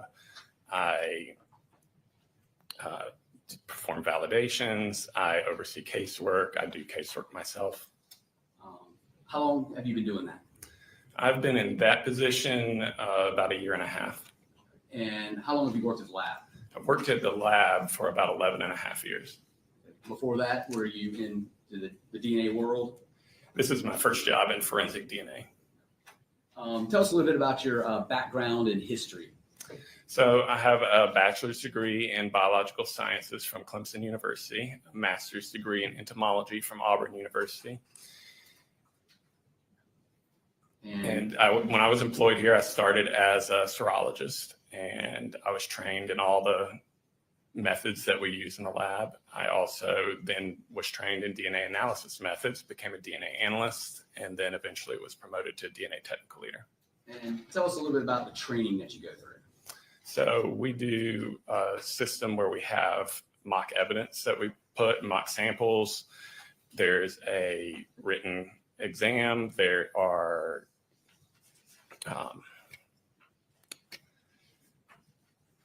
we do mock cases, and then we do a competency exam as well. Also, twice a year, we do proficiency testing, which are cases that are provided to us from an outside company that we don't know the answers to. We have to test them, give them back our answers, and then make sure we got the right answers. About how many DNA samples have you tested?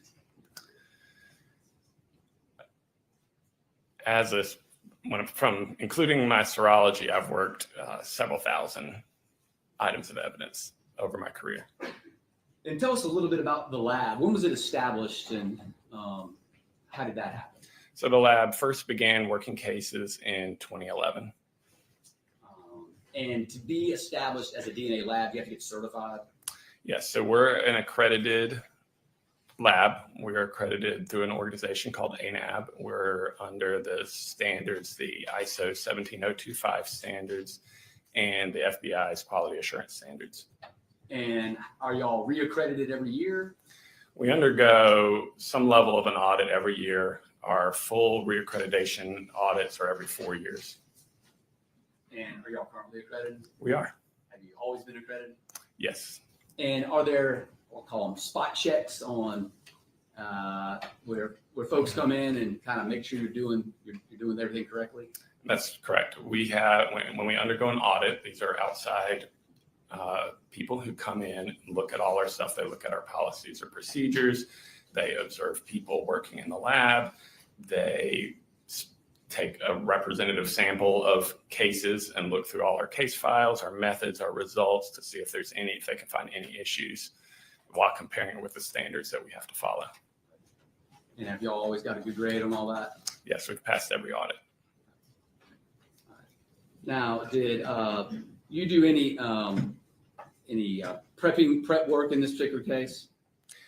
With any case like this, typically we're having to look into the case details to determine what the best avenue of testing the evidence is, depending on the type of evidence, what we're looking for in a case. Did you retrieve any items from the property and evidence for processing? Most of the items I tested were prepared by our serologists in the lab. I did pick up 3 references. All right. I'm going to show you State's Exhibit 101. and ask if you recognize this.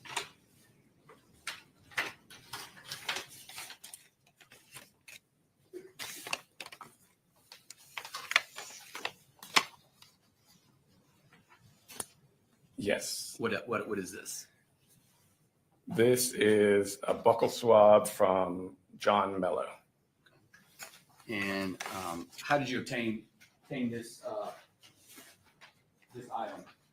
I would have received it from our property and evidence department. And for the same way that Ms. Burbage just testified to? That's right. And when you obtained this item, how did it appear to you? So whenever I pick up evidence items, I check the packaging, make sure everything is properly sealed and labeled, and it was. Was there any tampering or any kind of cuts on the items before No. you took it back? And if there was, would you have noticed that? I would have. And would you have documented that? I would have. And would you have tested it otherwise? Most likely not. And what is this? What is John Mello's swab? Your reference number now? So I gave it, our item number is item 27. 27.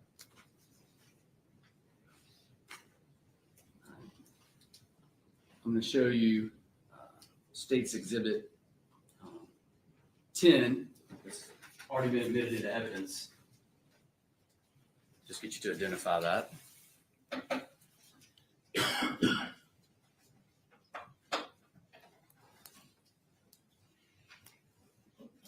Yes, this is a sealed package containing buccal swab from Bradley Post. This is this one you've handed me is DHE1. The one I tested was DHE, or I'm sorry, you handed me DH-E2. The one I tested was DH-E1.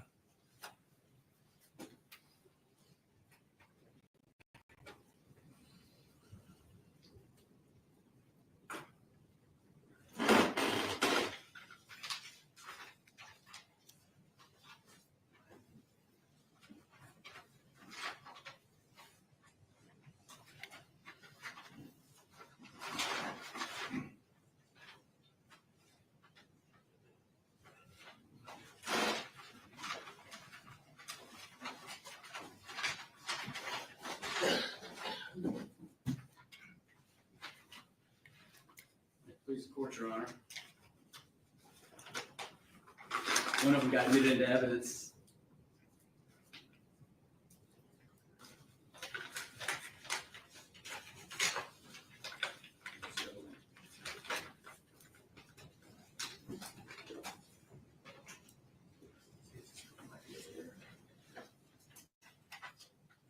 We can take a quick break.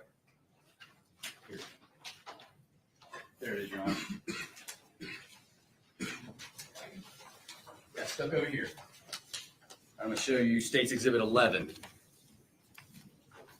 Yes, I recognize this. This is our item 25, sealed package containing buccal swab from Post Bradley. And did you collect this piece? I obtained it at, I got it from our property and evidence department. And when you retrieved it, did you inspect it? Yes, I did. And was it properly sealed? It was. And if it wasn't properly sealed, would you have noticed that? Yes, I would have. And would you have noted that in your documents? I would have. And would you have tested it? No.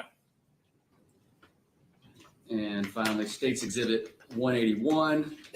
You recognize this? Yes, I do. And what is that? So this is a sealed package containing buccal swabs from Alex Fields, case item number JDS1. And did you retrieve that from property and evidence? I did.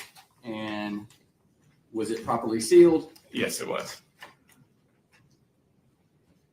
State moves items 11,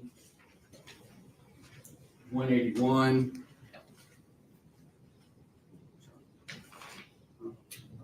and 101.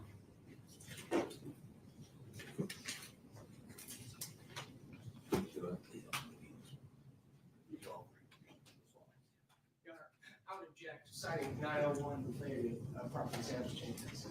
Your objection is noted for the record. I overrule and consistent with the cases of Hatcher and the other cases which I've mentioned earlier, 11, 181, and 101. You got exhibit 11, correct? 11, 181, and 101 Thank you. are admitted into evidence.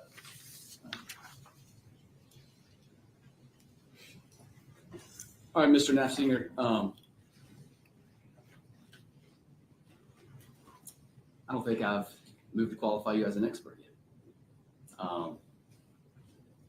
Your Honor, I moved to qualify Mr. Nafziger as an expert Your man inquires what the field is. in DNA analysis. No objection. All right, ladies and gentlemen, as I've said with other experts, this witness will be qualified to testify in the area of DNA analysis, and he can give his opinion in that area. However, it does not mean that you must accept the opinion, but it is an evidence for you to consider and use in any way you see fit, and give it the weight and credibility that you feel is appropriate. You can consider it. So, Mr. Nafziger, tell us how you analyzed the items that you just referenced and the ones that in general, and that Ms. Burbidge referenced as well. So there's 4 basic steps to DNA analysis. So first is called extraction. We have to basically break the cells open and get the DNA out of the cells. And then we have to do a process called quantification, which is where we simply find out how much DNA is present in the sample. Then we do a process called amplification, which is where we make lots of copies of specific areas of DNA. And then we put those copies onto our genetic analyzer, which then produces a DNA profile. Then we have to interpret the DNA profile. DNA is a comparison science. The only way we can know whose DNA is present on an evidence item is if we have a known sample, such as a buccal swab, to compare to it. Now, Ms. Burbidge testified about taking clippings and swabs. Are those the items that you tested? Yes, they are. All right, and so, and I'm just going to go over, tell this jury the knowns that you tested in your reference item. So I did a total of 6 reference items. Item 10A was a sample of buccal swab from Christina Parcell. Item 11A was sample of buccal swab from Michael Manigault. Item 12A was sample of buccal swab from Zachary Hughes. Item 25 was a sealed package containing buccal swab from Bradley Post. Item 26 was a sealed package containing buccal swabs from Alex Fields. And item 27 was a sealed package containing buccal swab from John Mello. All right, so tell us, what is a known, what is a reference sample? So a reference sample is just a known sample of somebody's DNA. That's so that we can compare the profile that we get from that reference sample to whatever we find on the evidence. And then those reference numbers that I'm referring to, are those just the numbers that you refer to in your report? That's right. And then you generate a report describing your findings? That's right. And then what do you call the items that you're trying to see if there's DNA matching to them? So we'll call those questioned items because we don't know what we're going to find on them when we go to test them. All right. And so in this case, what question items did you compare to? Compare the reference items to? Well, I did quite a few items, yeah. a lot of them. Okay, let's talk about it. So about how many items do you think that you tested in this particular case?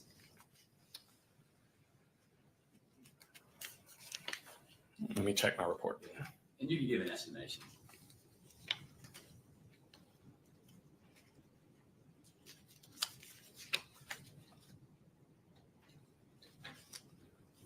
More than 20, it looks like. And so I'm going to refer you to your reference items 2A and, I'm sorry, 5A and 6A. Can you tell the jury what those items are? So item 5A is sample of swab from right handle brake of black Kona bicycle.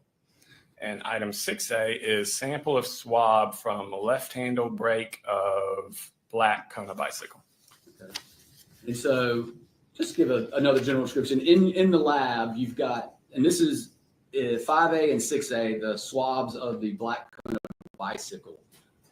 It is just a clipping of that swab that you're using. That's correct. And that is the swab that that Hannah Burbage process or prepared for you. That's correct. All right, and where did you get that swab from? I got it from DNA Freezer 1 in the DNA lab. And is that a secure location? It is. The entire DNA lab is secure with only key card access, only accessible by the people who work there, and there's an alarm system. And what measures do you instill to make sure that there's no cross-contamination from the reference samples? So when I'm doing my extractions, the questioned items are extracted at a separate time and space than the known samples. So when I'm handling the questioned items, I have not handled any of the reference items yet. And so anytime I'm doing my processes manually, I'm only having one tube open at a time, and I'm only working question items, and then later I work the reference items.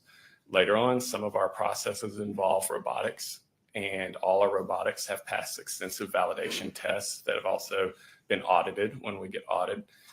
And a part of those validation processes are contamination assessments, where we basically set it up to try to force it to contaminate and set up where we would very easily see if it did, and they've always passed. And so do y'all have sort of safety measurements in place inside the lab to make sure there's no contamination or other issues arising out of the testing? Yes. So in addition to those precautions, I'm obviously wearing protective equipment. So I've got a mask, gloves, a lab coat, change my gloves frequently. We also work with controls. So with every extraction batch, I have what's basically called a reagent blank, which is just an empty tube that I do everything to it, the same thing I'm doing to all the other samples, and I run it just like all the other samples to see if anything shows up in there, because we would see it if some DNA is being transferred between samples. And do y'all have a peer review system? We do. And how does that work? So we do 2 reviews. We have a technical review and an administrative review. And the main point of the review is another analyst who's fully qualified to do the same processes that I did, goes through and looks at all of my data, essentially reinterprets everything, makes sure they agree with all my conclusions, that they don't find any issues with what I did, and no report is released until it passes review.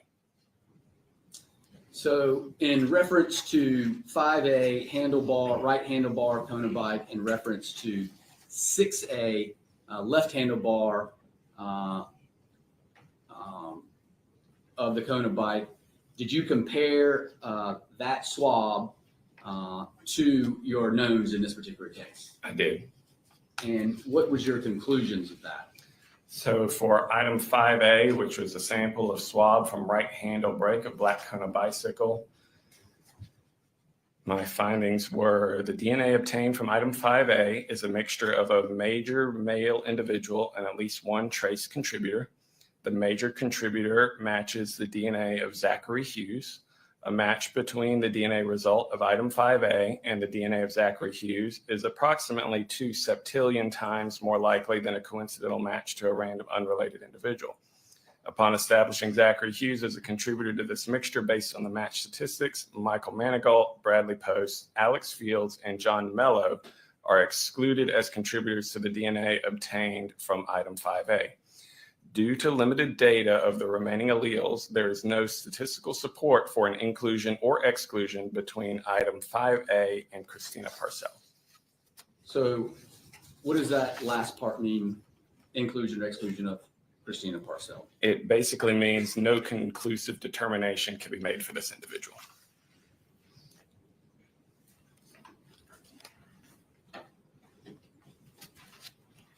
So now I'm going to refer you to your items 2A and 3A, 2A being the clippings of the right hand of Christina Parcell. Did you have the, I'm sorry, go ahead. I was just going to ask him if if you compare that to the known references. So I had items 2A and 3A. 2A was a swab of tips of fingernail clippings from victim's right hand. Item 3A was swab of tips of fingernail clippings from victim's left hand.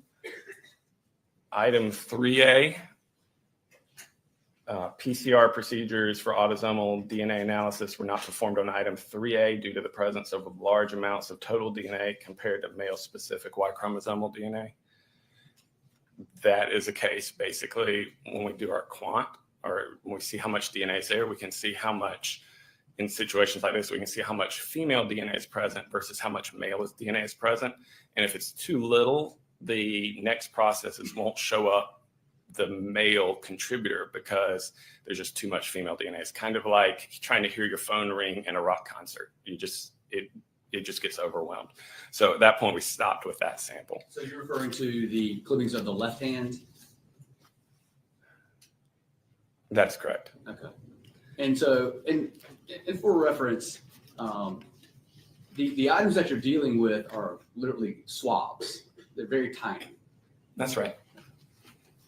All right. And so did you have the occasion to test the clippings from Christina Parcell's right hand, which is your reference item 2A, to the knowns? Yes, I did. So for item 5A, or I'm sorry, for item 2A, swab of tips of fingernail clippings from victim's right hand. My findings Your were... Honor, and I'm going to object pursuant to Rule 403. It's our position that says no affirmative value based on their inability to properly establish chain pursuant to that. Your objection is noted for the record. Good again. So And did just for the record, I find that Rule 403 is extremely probative and substantially outweighs any unfair prejudice. That your objection is noted on the record. Thank you, Your Honor. So I'll refer you back to clippings of the right hand 2A. Yes. And compared to our known references there. So the DNA obtained from item 2A is a mixture of at least two individuals, a major female and a minor male. Assuming Christina Parcell is the major contributor to this mixture based on this being an intimate sample, a match between the minor DNA result of item 2A and the DNA of Zachary Hughes is approximately 825 million times more likely than a coincidental match to a random unrelated individual. Michael Manigault, Bradley Post, Alex Fields, and John Mello are excluded as contributors to the DNA obtained from item 2A. So did you just tell this jury that Zachary Hughes's DNA is 825 million times more likely than a coincidental match to a random unrelated individual located under Christina Parcell's fingernails? So what that stat means is it's called a likelihood ratio. And basically we're looking at two hypotheses as an explanation for the evidence profile that we find in the sample. So for every comparison, and we compared all the people to it, for every comparison, the first hypothesis is that this person's DNA is the best explanation for what we found on the evidence. And the other hypothesis is that it's somebody else in the random unrelated population. And so we're able to do statistics on this. And so it's kind of like sort of a seesaw effect. So when you have, for example, I read an inconclusive one recently, that's where it's kind of balanced, like it's not really tilting one way or another. If it's an exclusion, it means it's tilting toward someone in the random population is the better hypothesis to explain the evidence. And when it tilts the other way, which it did in this case, that's giving strong support for the hypothesis that that person's DNA is the best explanation for the evidence. So what is the lowest probability standard that you would be permitted to report? Per our lab policy, the lowest we'll report is a match score of 1,000. And this one was 825 million? That's correct.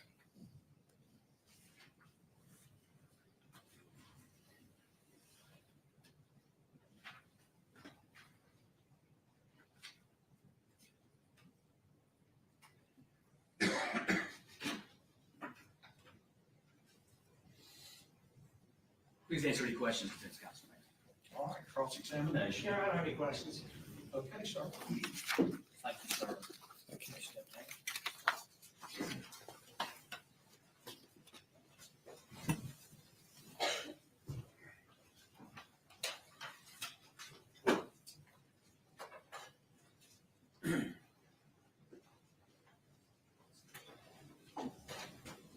Can I see counsel if you're?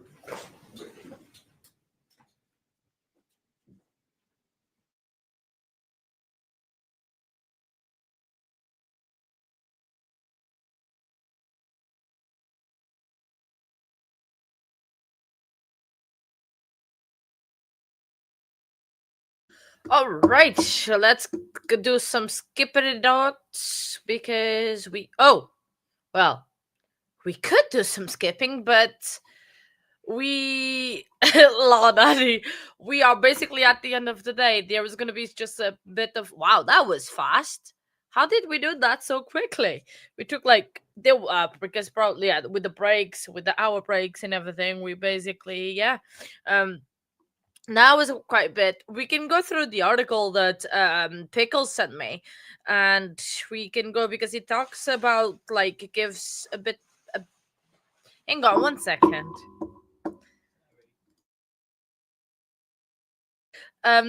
So we can do so this day basically was the medical examiner's day, day 4, and it was the DNA day. So I think that was if there was a day that could be more damaging for this trial for Zach was this day. So I think day 4, like this was Friday, was the day that could have been more damaging for Zach in terms of the trial, because was the medical examiner that talked about how the wounds were inflicted to Christine. Oh, they're coming back. Well, wait a second. So you just, well, I don't need to call you back up. Your Honor, Anything further from the state? state rest, Your Honor. State rest. Okay.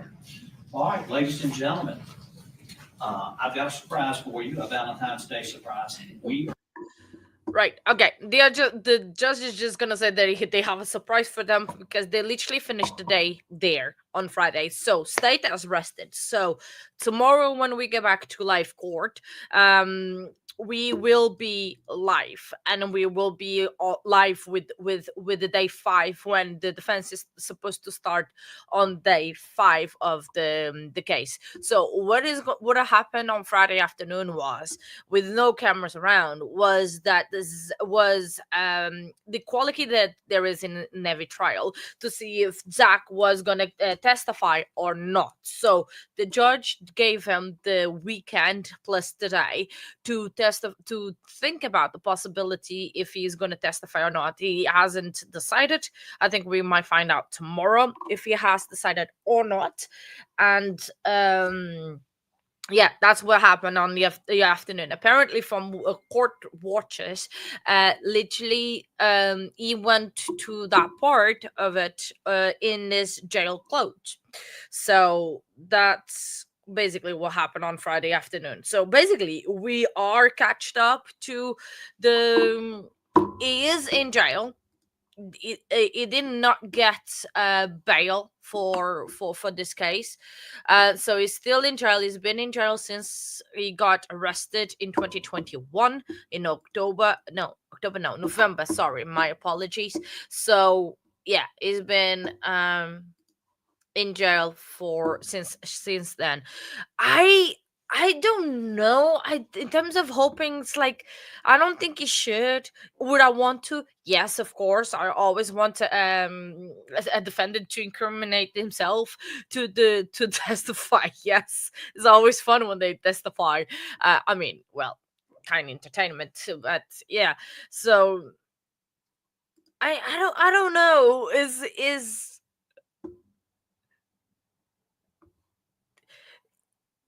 You never talk about food pickles. Yeah, I don't. Yeah, I don't know. It's like me saying I don't speak English, isn't it? So it does looks very nice, but it's also been wearing the same the same uniform, the same suit. The same suit throughout the trial. He's been wearing this same suit throughout the trial. Bail. I've heard no, because the thing is, yeah. So jail an afternoon. Sorry, an afternoon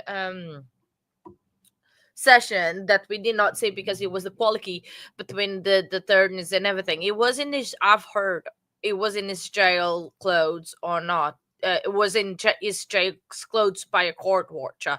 I need to go and hear that part again, and I will report back on that. So what we could do is, because Pickles was kind enough sending us a very, very good article that gives us a bit of a rundown of the trial of the this whole situation, but I need to put it bigger because I cannot see it from here.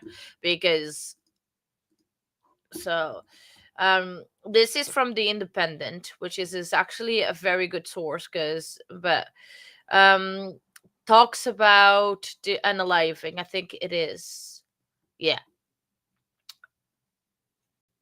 the unaliving. Let me share this one. Hang on, share this stuff. Okay, I will be reading it. You guys can just hear my lovely voice. So the yeah, it is. It does gives a very good overview, and we can go forward until to give us a bit of a like refresher of what we kind of saw, because this trial has been so like on and off for us, and I'm really apologize for this because on Friday we missed it because of my internet situation. So it talks that the main character is Christina Parcell. The 13th Circuit solicitor Walt Wilkins said that during opening statements last Tuesday, she was unalived on October 13th, 2021. The veterinary technician who worked at Foothills Veterinary Hospital was 41 years old when she was found unalived at her home on Cannerbreak Drive. She had been stabbed poked 31 times. Bradley Post, that was the fiance, testified that he was concerned after she did not answer her phone following a job interview early that morning. But quick question now, because apparently she was wearing a scrubs. Do you go to an interview wearing a scrubs? Because that's what I've heard that she was wearing that day. That was some scrubs, some blue scrubs, like she's on the photo. But just that was a little minor thing early that morning. So when he went to check on her around 11 a.m., he found the back door unlocked and Parcell unalived in the living room. The fact that the door was unlocked, it was kind of significant because they did not lock. Oh, all the time. Oh, okay. Fair enough. Awesome. The door unlocked is not such a bad thing, because they said Tina Parcell said that the door would stay locked all the time when they were not at home or something like that, because there's something wrong with the door. It was all dark, and I looked at the floor, and right at this entrance of the living room and on the floor and all of the hallway, there were petals from a rose. As I looked into the room and I saw her on her back. Post say this was him recounting how he found Christina. Then Greenville County Master Deputy Chris Robinson was the first one to arrive at the home after Post called 911. Body camera footage was shown in court of him walking into the home and finding the body. Oh, the master deputy. Okay. Oh, I have a good day, Vamos. Thank you very much for the support, and I'll see you very soon. I think she went to an interview in the morning, Pamela. So she apparently either just got back, or I don't know if she made the appointment, because Tina said, the sister said that she left at 8:30 in the morning and then came back around, I think was about 11:30 a.m. And Bradley, I think it did not say time, but it must have been around 11. So between half 8 and 11 o'clock in the morning, there is time to go to a job interview and come back and everything. So I don't know. It depends on where it was. So then Robinson said that the home smelled some of sort of chemical odor. The scene was described by Sheriff Hobart Lewis in an early interview as a very violent attack. According to Greenville Online, it was a very brutal crime for sure. Crime scene for sure. Then and that title, I don't know what to say. DNA, that was what we heard today. DNA found underneath Parcell's fingernails, a neighbor's Ring doorbell camera, and witnesses' testimony helped lead investigators to the arrest of Zachary Hughes. In a previous bond hearing, Wilkins told the court that a Ring camera from a home across the street showed the defendant dressed in a black hoodie and a backpack entering the front door of Parcell's home just before she was unalived.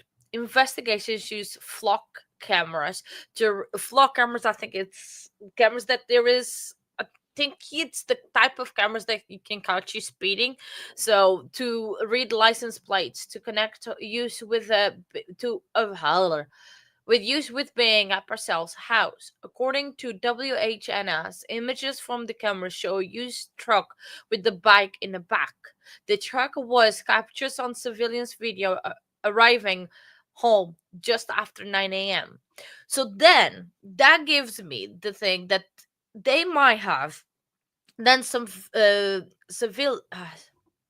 some investigation on the routine of the family of Christina and Tina, because if he arrived just after 9 o'clock, he knew that Tina would be gone about half 8, so he gave her a bit of time to actually go there with knowing that no one would be home. Or maybe no, it wouldn't be, because I was saying like arriving at the home at 9 a.m. It couldn't be that he was like seeing if Tina's car would pass and then just going to the house about 9 o'clock.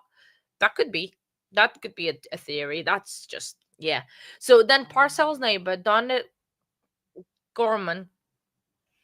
Yeah, that's the thing. So it's like I think he might have done some civil. I can't say the word today. So some investigation to know the routine, and it's like know what she would do and what time she was home and everything. So I think he was. So then probably she never got to the interview. If he was around after 9, if Tina left home at half 8 and she was still at home, she might have not. So I can't. That is the word I want to say, Lois, but I can't for some reason. Surveillance. That. Yeah, definitely. Or maybe John Mellor knew her routine and told Zach, or because they could have been spying and stalking on her, and then that shows premeditation. Because if did I say it correctly? Oh, okay. I was like, sometimes I'm a bit like uncertain how to say words, and I prefer not to say it, and then I make myself looking like dum dum by saying wrong. So um so the neighbor Donna Gorman testified last week, that on the day that Parcell wasn't alive, she saw a man out of a window at 8:15 in the morning who was dressed in all black and on a bike. But that could be weird. That is weird though, 8:15, because Tina said she left home about half 8. And if he was at the window at 8:15, and then if the cameras only show him around half 9 or at 9 o'clock, that sounds a little bit. Oh yay! We'll keep you company. We'll be your music. Oh, I will be your music. Lol, I'm joking. Drive safe. I please love you. So that's a bit weird. The timings. The paragraph continues. The man put a white mask on before riding away. When asked if he could identify that man in the courtroom, she pointed to Hughes. It's him. It's right there, Gorman said. Greenville Sheriff's Master Deputy Raleigh Stokes testified that the ring camera footage, which was timestamped at 9:12 a.m., showed Parcell returning home from taking her daughter to school and a job interview. Huh. Okay. So, what time was school? What time is school, and what time was this interview? Huh. Interesting. Because did Tina say that both of them was at home, like Tina and Christina were at home when she left for work at 8:30 in the morning. That is interesting. Then she said that at 9:15 a.m., the same figure described by Gorman in all black with a backpack entered Parcell's home, and then footage from 27 minutes past 9 in the morning showed the same man on a bike with a white mask and in all black clothes. So the unaliving took place from 9:15 to nearly 9:30 in the morning, so about 15 minutes. So she didn't struggle that much probably then. He must have taken over her very quickly to not to take that long, because that is not a while. It must have caught her by surprise, and I'm sorry to say, and it's great, but he must have like poked her through the back first, because she did had an injury in the back, Christina. So you must have attacked her in the back, and then when she turned around, that's where we carry on poking her. So, that could be it. That could be a way. The way. So it carries on in the testimony post. That's the fiance, and he found the body, said he never knew or heard of Hughes until his attorney called to tell him he was arrested for allegedly unaliving Parcell. In court this week, Post revealed that he had received 6 envelopes over several months leading up to the time of Parcell was unalived. Inside were birthday shoot photos of Parcell, along with a list of addresses Post said he was familiar with, and a link to a website. I think the link to the website must have been the companion website thing.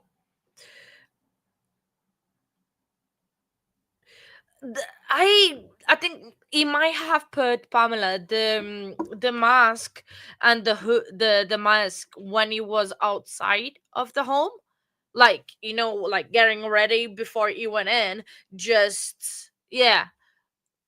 So that's what I was thinking, that he did that just outside of the house, but that was a little bit dumb on his part. Yeah, that's what I thought as well. Because, like, before you go, because probably you knew about cameras that were around, you put the mask on to try to for the cameras not to pick up him. Maybe that's my theory.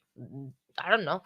The Post said that he believed the envelopes were sent by John Mello, the father of Parcell's child, as a way to threaten their relationship. He contacted the authorities, and an investigation was open. So, but those envelopes had the postage from Greenville, so that means that, yeah.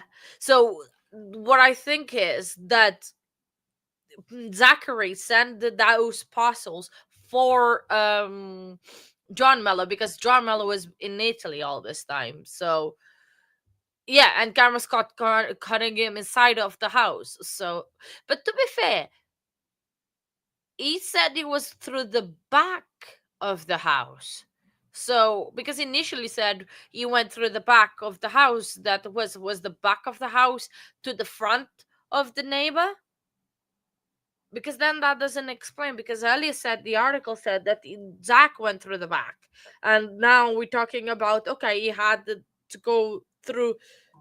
So unless the back of the house of Christine, where she was living, was to the front of the neighbor, that would be, because that's what it said there. So I have my doubts and I have my questions, and questions keep popping up in my head about this whole thing. So the mystery deepened when Post was taken into custody on CP charges shortly after Parcells and arriving. Detectives said that they found a slew of CP material on Post's devices during their search of the crime scene. So that's why Post is in prison at a jail prison at the moment. The material allegedly included videos of him performing acts. Okay, let's carry on and pause that.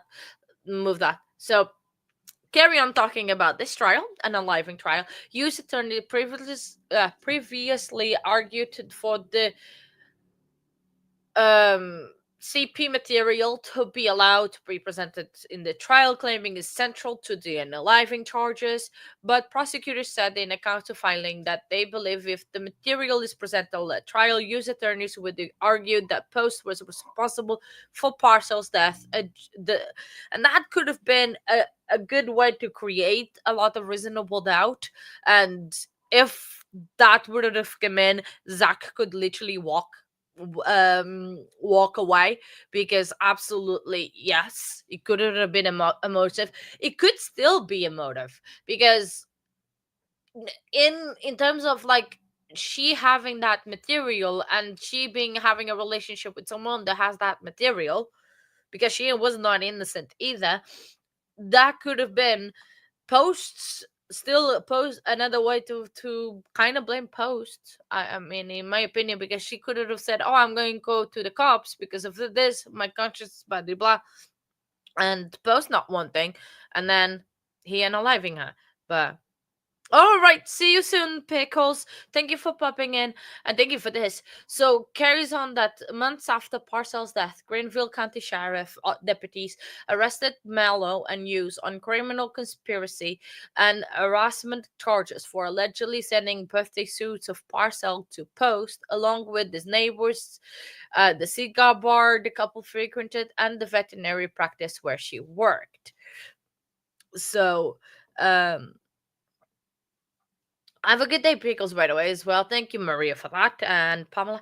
Wilkins said that in his opening statements, the youth had a relationship, with quotes, that started with Joan Mello in October 2020, around the time Mello took Parcell's daughter to Italy. Parcell fought to get her daughter back, and then Wilkins said that that's when the pair hatched a cruel plan to arrest her. So that's what we think, and we've been talking about that John Mello was coordinating things with Zach over here, and they were in a relationship, and that's what our thoughts as always, because there must have been something between Mello and Zachary to actually get this whole done. During post testimony, he told the court that Mello would threaten them and that he had told Hughes via WhatsApp to harass the out of her, so like to tell Hughes to harass a lot Christina, the victim. Then they, Hughes and Mello, began doing things like sending photos of Parcell to the neighbors in an effort to shame her. Wilkins said, adding that is an attempt to show that she was a bad mother. But Wilkins said that in this theme would prove Hughes had an evil heart and that he had inserted himself in a custody battle between Parcell and Mello.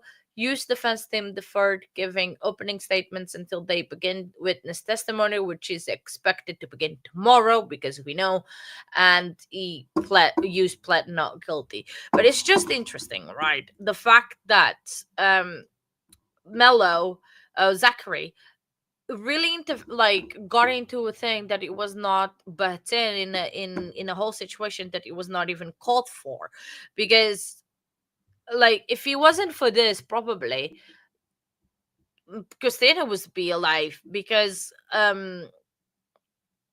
Mello was not going to come to the US because he was very well over there in Italy and comfortable and not, oh, I forgot to change, and not doing anything really and just carry on, because he was trying to orchestrate everything and he wanted the custody of the kid. So he thought that, oh, okay, I'll ask Zach. Zach will do it.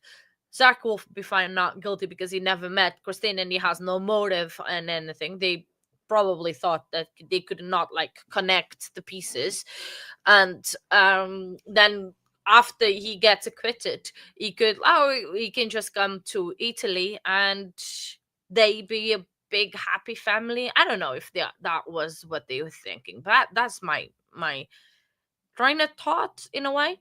So, but that it was very interesting that his DNA was found in the Christine's, in the victim's fingernails, but it did not say anything about him having scratches or not. So it's rather interesting of like, because if she tried to defend herself, you would probably have some scratches, but probably that's why as well he was wearing long sleeves. Sure, it was done in like autumn winter time, but yeah, but he was wearing long sleeves, probably did not have any scratches because he was wearing long sleeves and she couldn't like proper grab it or something. And probably as a veterinarian, she could not have long nails, so probably she did not even had any nails to be able to scratch. But I don't know, I'm just talking. I absolutely, but I'm excited to see the defense case tomorrow, because I don't know why I am leaning a little bit towards not guilty. I know I've never said this, but that is the first one that I said not guilty, and I need to wait for the defense case to see where it goes, and then I can make my final decision. But at the moment, I don't know. There is a she had fake nails. So then, did they broke? They couldn't have broken during the struggle, but then there he goes, they did not get into evidence. So I don't know, that is, but how can you be veterinarian with fake nails? It's not a little bit dangerous? Well, the thing is, then there's another thing that they said she was going to a job interview, but then she says she worked at a certain place. So was she just moving to a different places, like, because I know you can go to job interviews while you still have a job, but was she in between jobs, was she not? That is just some things that are not very clarified and just very yeah, very explained. And I'm a little bit, that's why I'm saying I'm a little bit doubtful, and I'm a little bit inclining on not guilty because of that. Oh yeah, so she was a vet tech. Thank you. Sorry, but as a vet tech, do you just work in one place or do you bounce around? Yeah, exactly. That's what I thought. So I don't know. Honestly, this is questions. I don't know. That I like, and that's why I was like, I want to hear the defense case. So I have a lot of doubts. So obviously, if you have doubts, or the reasonable doubt thing is go for not guilty. So yeah, true. That could be true, but I think short nails would make more um logical in terms than long nails in a vet. But I don't know. But I had a colleague that, with no exaggeration, her nails were like this. So let me they were very long. The nails were very long. It was crazy. I don't know how she used to work or anything. So sorry, I have my hands behind my back because I'm trying to warm them up because my hands are freezing. So it might look like I'm a little bit, well, I'm not cuffed to the back. But I'm just yeah, I think I don't know. It's just very, very interesting, and I have a lot of questions about this case. But then that's the thing, if you have a lot of doubts and everything, it's basically not guilty. So, but I think we might have, I don't know how long the defense case stays. We might find out that tomorrow, but we might be on the verdict watch again this week. Maybe we'll have another verdict watch on Thursday. I think we're gonna be doing Thursdays our verdict watch day. So that could be interesting. Yeah. Yeah, exactly. That's what I thought. I thought fake nails and not long nails. Yeah. So it's just crazy. Short nails is, yeah, especially it's like in that kind of work, and there's a lot of works that short nails are definitely preferable. Like for example, mine, it is one of them. When I used to work in a care home, for sure, 100% sure that you will need to use short nails. So yeah, I agree. I absolutely agree, Toxic. And same thing with the nail polish. Give me a brief moment. I just 1 second.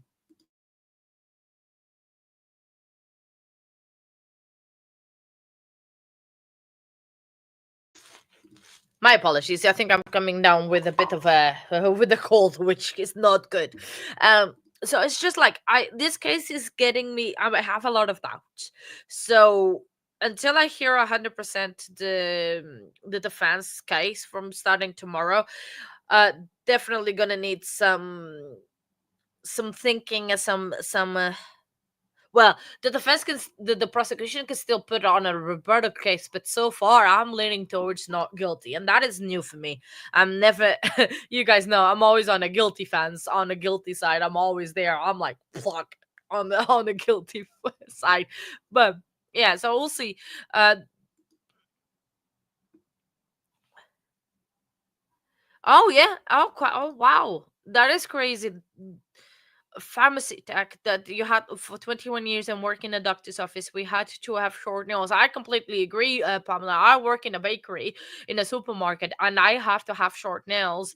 And before I was in that department, I used to have like my nails all done and everything, because I was in the department that I could. And yeah, when I changed, they said like literally the only thing I'm allowed to wear is my wedding ring, and that's it. I can wear my watch, but hey, hello, Denise. Hi. I know. I've been saying this, and you came as like, I think that he might be not guilty, Denise. I know. I know. I normally, I know I live in the in the guilty side, and I'm cemented there. But I think he might be not guilty. I know there's the DNA thing, but I don't know. I have my doubts. So, and as you say, if you have doubts, you must acquit. So, yeah. um. Oh, thank you, Toxic, for that. Really, really appreciate it. Denise, I really hope that you are having a lot of fun and a lot. I've been loving the videos and like the vlog style. You need to keep it going. Absolutely love it. I live for it, no, but they are very entertaining. I'm loving it. I may or may have not cried. Probably may have cried because it's me. Of course, I'm gonna cry. There's a high, very high possibility. Same rules of play of short nails, right? Um, Toxic. Think so, yeah. But it's just crazy. So then how?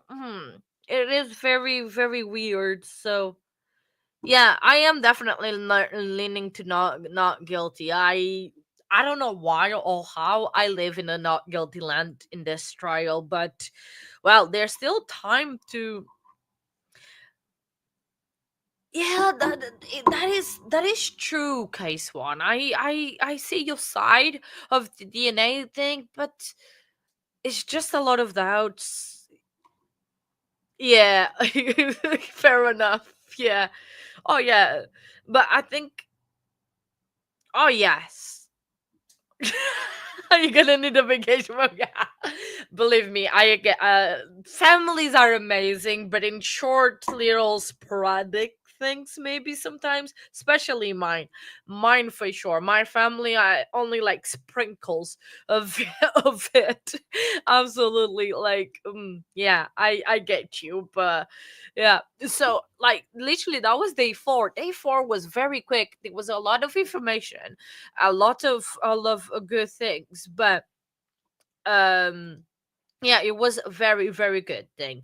But now, before we do end for the day, because like we could do some court hopping, but there's literally no courts on because of the federal holiday. There's literally no one on.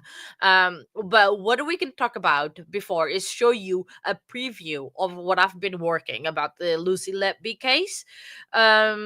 So because that was a very, very big, massive case in the UK last year, no, 2023, sorry, my apologies, that she went to trial for unaliving several babies, and then sadly attempting to unalive several others.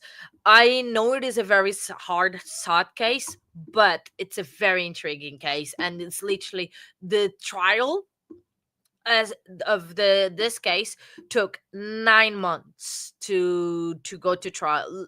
Took 9 months. Wait 1 second, I need to remove this. And took 9 months to go on trial. I probably need another camera, hang on, probably the other one was fine. No, not this one, sorry, I'm experimenting to see what would work better. No, I don't want this one, hang on. Trying to work one thing, sorry. That one will probably be best. So this one, the Lucy Letby is the girl that is on the screen. She got her trial. She got convicted to 15 life sentences, but now she's trying to get an appeal. Two of her first appeals got rejected, but the third one is in hot water. But we're not going to talk 100% about the case right now. I'm going to just show what I've done so far for this case, because this case is going to be, because of the length of the 9 months, it's going to take a whole live stream for sure. So, oh, Denise, I literally been stalking your Facebook page lately because of all the photos and the videos, because I'm just intrigued. So but have a good day, Denise. I hope you enjoy it. Love you too, and have a great day. Thank you for popping in, darling. So I'm just going to show you what I have so far about this case, and then we can, yeah. So this is just the thing, and then I did a bit about her childhood, where she grew up. That's where her house was, and that's the parents at the bottom. So it's just a bit of an overview, and then we're gonna go over this in very detail when we do this case. But and then talking about her education, about where she went for her nurse course degree thing. And then there was a comparison that she was compared to the two most high profile UK serial unalivers. That's a GP, a general practice doctor, that's the Harold Shipman. And then another nurse, the Beverly Elliott, that she got compared a lot to because of her methods of operating. And then we get to the trial bit, of course, because it's the UK. Cases in the United Kingdom, they are not televised, they are not live streamed like UK, like cases in America. Even though there is petitions to start that, but they're still not. So all of that we have from the court in itself is this drawings that we have, like we see in federal cases from America. We just see the draw. So that is a few drawings that we have from when she was on trial, and then a few when she was on the stand, because she testified in her own defense in her own trial. Like I said, the trial took 9 months, and she spent 14 days, 2 weeks on the stand. Obviously not continuous, they did break up for the day, but whole days. She spent 14 days on that. And then I did a chart of all the, oh, and I need to fix that again, of all the victims, because they are babies. Obviously we don't have names or anything to protect. And then we have 9 months. This trial took 9 months. That's why I have so much information, and that's why it's been taking me so long to do this. It's because of the length of the trial. The trial took 9 whole months. So sadly, like, you can't see it right now, but because it's dark and I need to fix it, and I need to fix that later. But on the table on the screen, you have the child we have if he was guilty or not guilty, because she did get some not guilties throughout the charges that she had. Guilty M is guilty and aliving. Guilty AM, it's guilty of attempting of an aliving. And then we have the dates, but the dates, they are in the UK way, they're not in an American way, so it's day, month, and year. So I need to swap that back as well. And then we have the method that she used um on the little babies. And then the next column, it's going to be the age in days of the babies, because these babies, they were sick in the neonatal section, part of the hospital. So they were brand new babies. The first one was literally 0 years old. It was literally a newborn.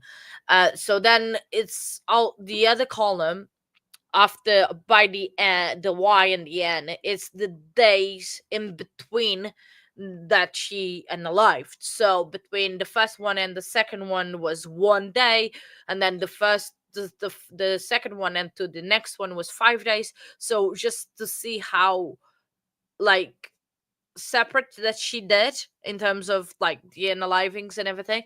And then the other one, the last column that you guys will see in the final version, is if she was the nurse of that baby, if she was because in the UK, I'm sure in the US is exactly the same, you get assigned the babies or the patients that you are caring for, and exactly the same thing. So she obviously she had access to all the babies, but she had some that were in charge, they were her own care.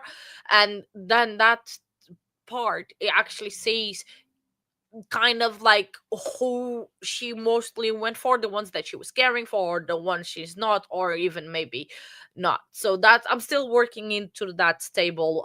It's been a lot of work. I have a lot of work to do, because this is just to talk about the victims in itself of this case.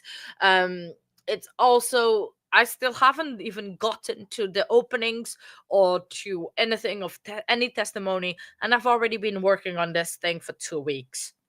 True, is not like every day I am working on it, but I'm trying to work on my spare time. So it's absolutely crazy. And you might see that I will put, probably try to put a little bit, you might see that we have here, like, child G, we have 3. So sadly, that was the triplets. So if I'm repeating the same letter, it was either triplet or twins. Or we have an even here on a case of child I, that is 4. So we had a quadruple babies. So she was absolutely insane. She's absolutely insane, this girl. Lucy Letby has go down as completely insane, because my interest is, because now, right, she's trying to reappeal this whole thing, right, the whole case. And there was actually a panel of doctors, of medical people, that has come out and said that the babies could have died for natural causes or because of the diseases they already had. But half of them were found with having insulin in their system when they were not diabetic. They will, so it's, or not needed insulin for anything. So it's just a great thing. And they say that she might even get a retrial. I mean, they spent 9 months on the first one. Now just to think that they can spend 9 months again on the same trial to come out with a verdict. And I need to like research how long the deliberations took, because I haven't even gotten to that part. I know that, hang on, let me actually see on the documents that I have. No, Maria, no, the court is not as open as America. So I'm having this all information because you can get the transcripts out of the UK after a court has ended, and I got it. I had the opportunity of getting the transcripts, and so I need to go through the 9 months worth of transcripts to actually digging through information to summarize in a way of yeah, of what actually happening. So it's just,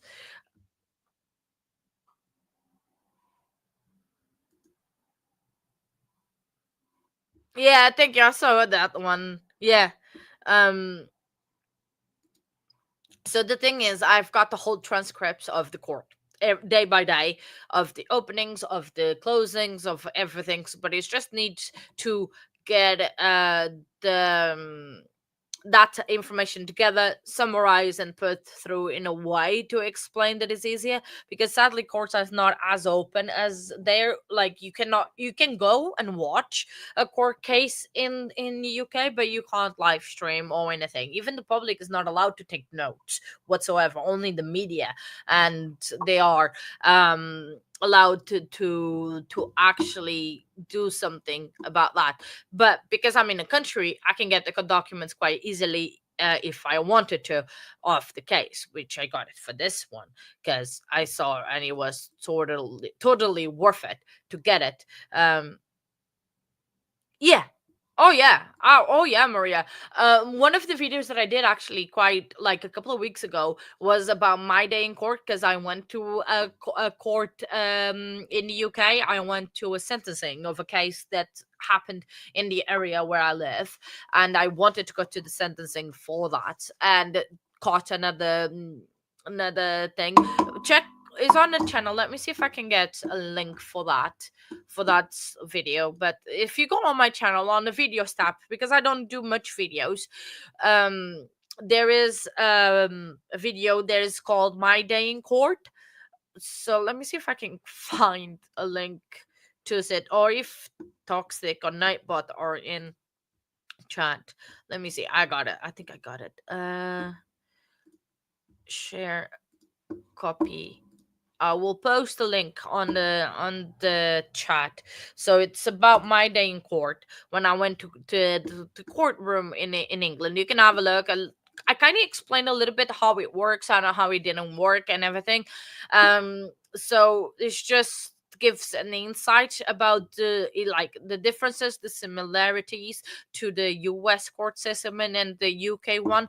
I do want to go back again, but it's just finding the time, and when we're not on the trial. I need to see what's on the court docket, because you can see the court dockets, but daily, not ahead. You can only see like daily dockets. So I need to see what's going on and see what's happening, and if anything sparks my interest. But I've been so invested in this like Lucy Letby case and everything, so that I've been absolutely, yeah, a bit obsessed in a way. But it is a good obsessed, because I like to know the things. And like, if she has a retrial, oh, you can count that I will be going to the hospital. Oh, to the hospital, sorry, I'm gonna be going to the court, even though it's gonna be in a town far away from me, in a city far away from me. I still want to go to which. And there is another case in May as well, in the Northern Ireland. I haven't heard from the courts yet about how that one is going to play, but there's another one that is coming up. But that probably one I'll work after I finish Letby. So because I still want to like talk about UK cases, but there's another big case coming up in the UK that I want to cover. But is, again, I'm not going to be able to stream it, but I can talk about it and what happened and everything, and see what's going on. But that's like, yeah, so it's really good. I like this to do the UK side as well, so you guys can like have the perception and see how it works. And I find it interesting, and I like to compare like both countries, how things work here and how things work in the US. And yeah, so just basically that. But it's still gonna take me probably a couple of weeks to finish this Lucy Letby trial thing, unless on Saturday, because Saturday we might have a day that we're not streaming. um I might just put headphones on, some music, and just work on this. But it depends how the week goes. We might do a small little stream on Saturday just to hang out a bit. I don't know. We'll see how the week goes and what happens and what doesn't happen, because we might even be catching up on something, on a new trial if this one somehow finishes. Because I'm not seeing the Zachary Hughes trial taking much longer. I think we're gonna be finishing that one this week. So, not I don't know. But tonight I might actually work on this one a little bit. I don't know. We'll see.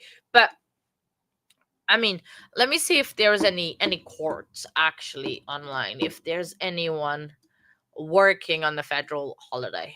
Um, let's go to the YouTubes. Just see if there's anyone live. I mean, we could always listening to a parole or something, but could do also with a short day. But nah, I think. Mhm. Sorry, just yeah. There's definitely nobody. No one is live. Yeah, I don't think there's definitely is not going to be anyone live today because absolutely it's federal holiday. Um, yeah. Sorry, just checking out that. S- I mean, what do you guys think? Do you guys want to do some parole hopping hearings? Hear some parole. Um, it is almost lunchtime, dinner time over here in the UK.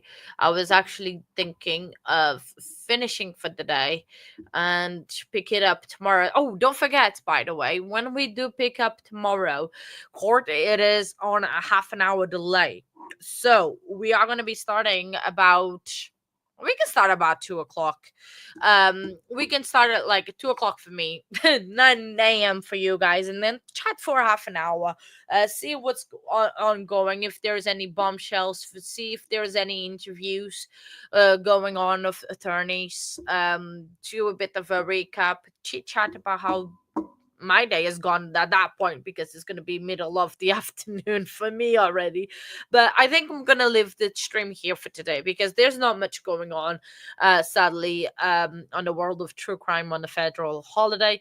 So I'll leave you guys to enjoy as well your time off, to relax, have some fun, stretch your legs, go outside maybe if the weather is nice and warm. And yeah, and I'm going to do some research because there is a lot of research to do. So yeah, was really great to hang out with you guys. I was like, I want longer days, but courts have decided not to give us long days. But definitely be back tomorrow at 9 a.m. Eastern. We'll be here ready for to start the defense case. I appreciate every single one of you. I appreciate everything you support, the press on the like button, and I hope you guys have an amazing day. And I'll see you tomorrow for another court day.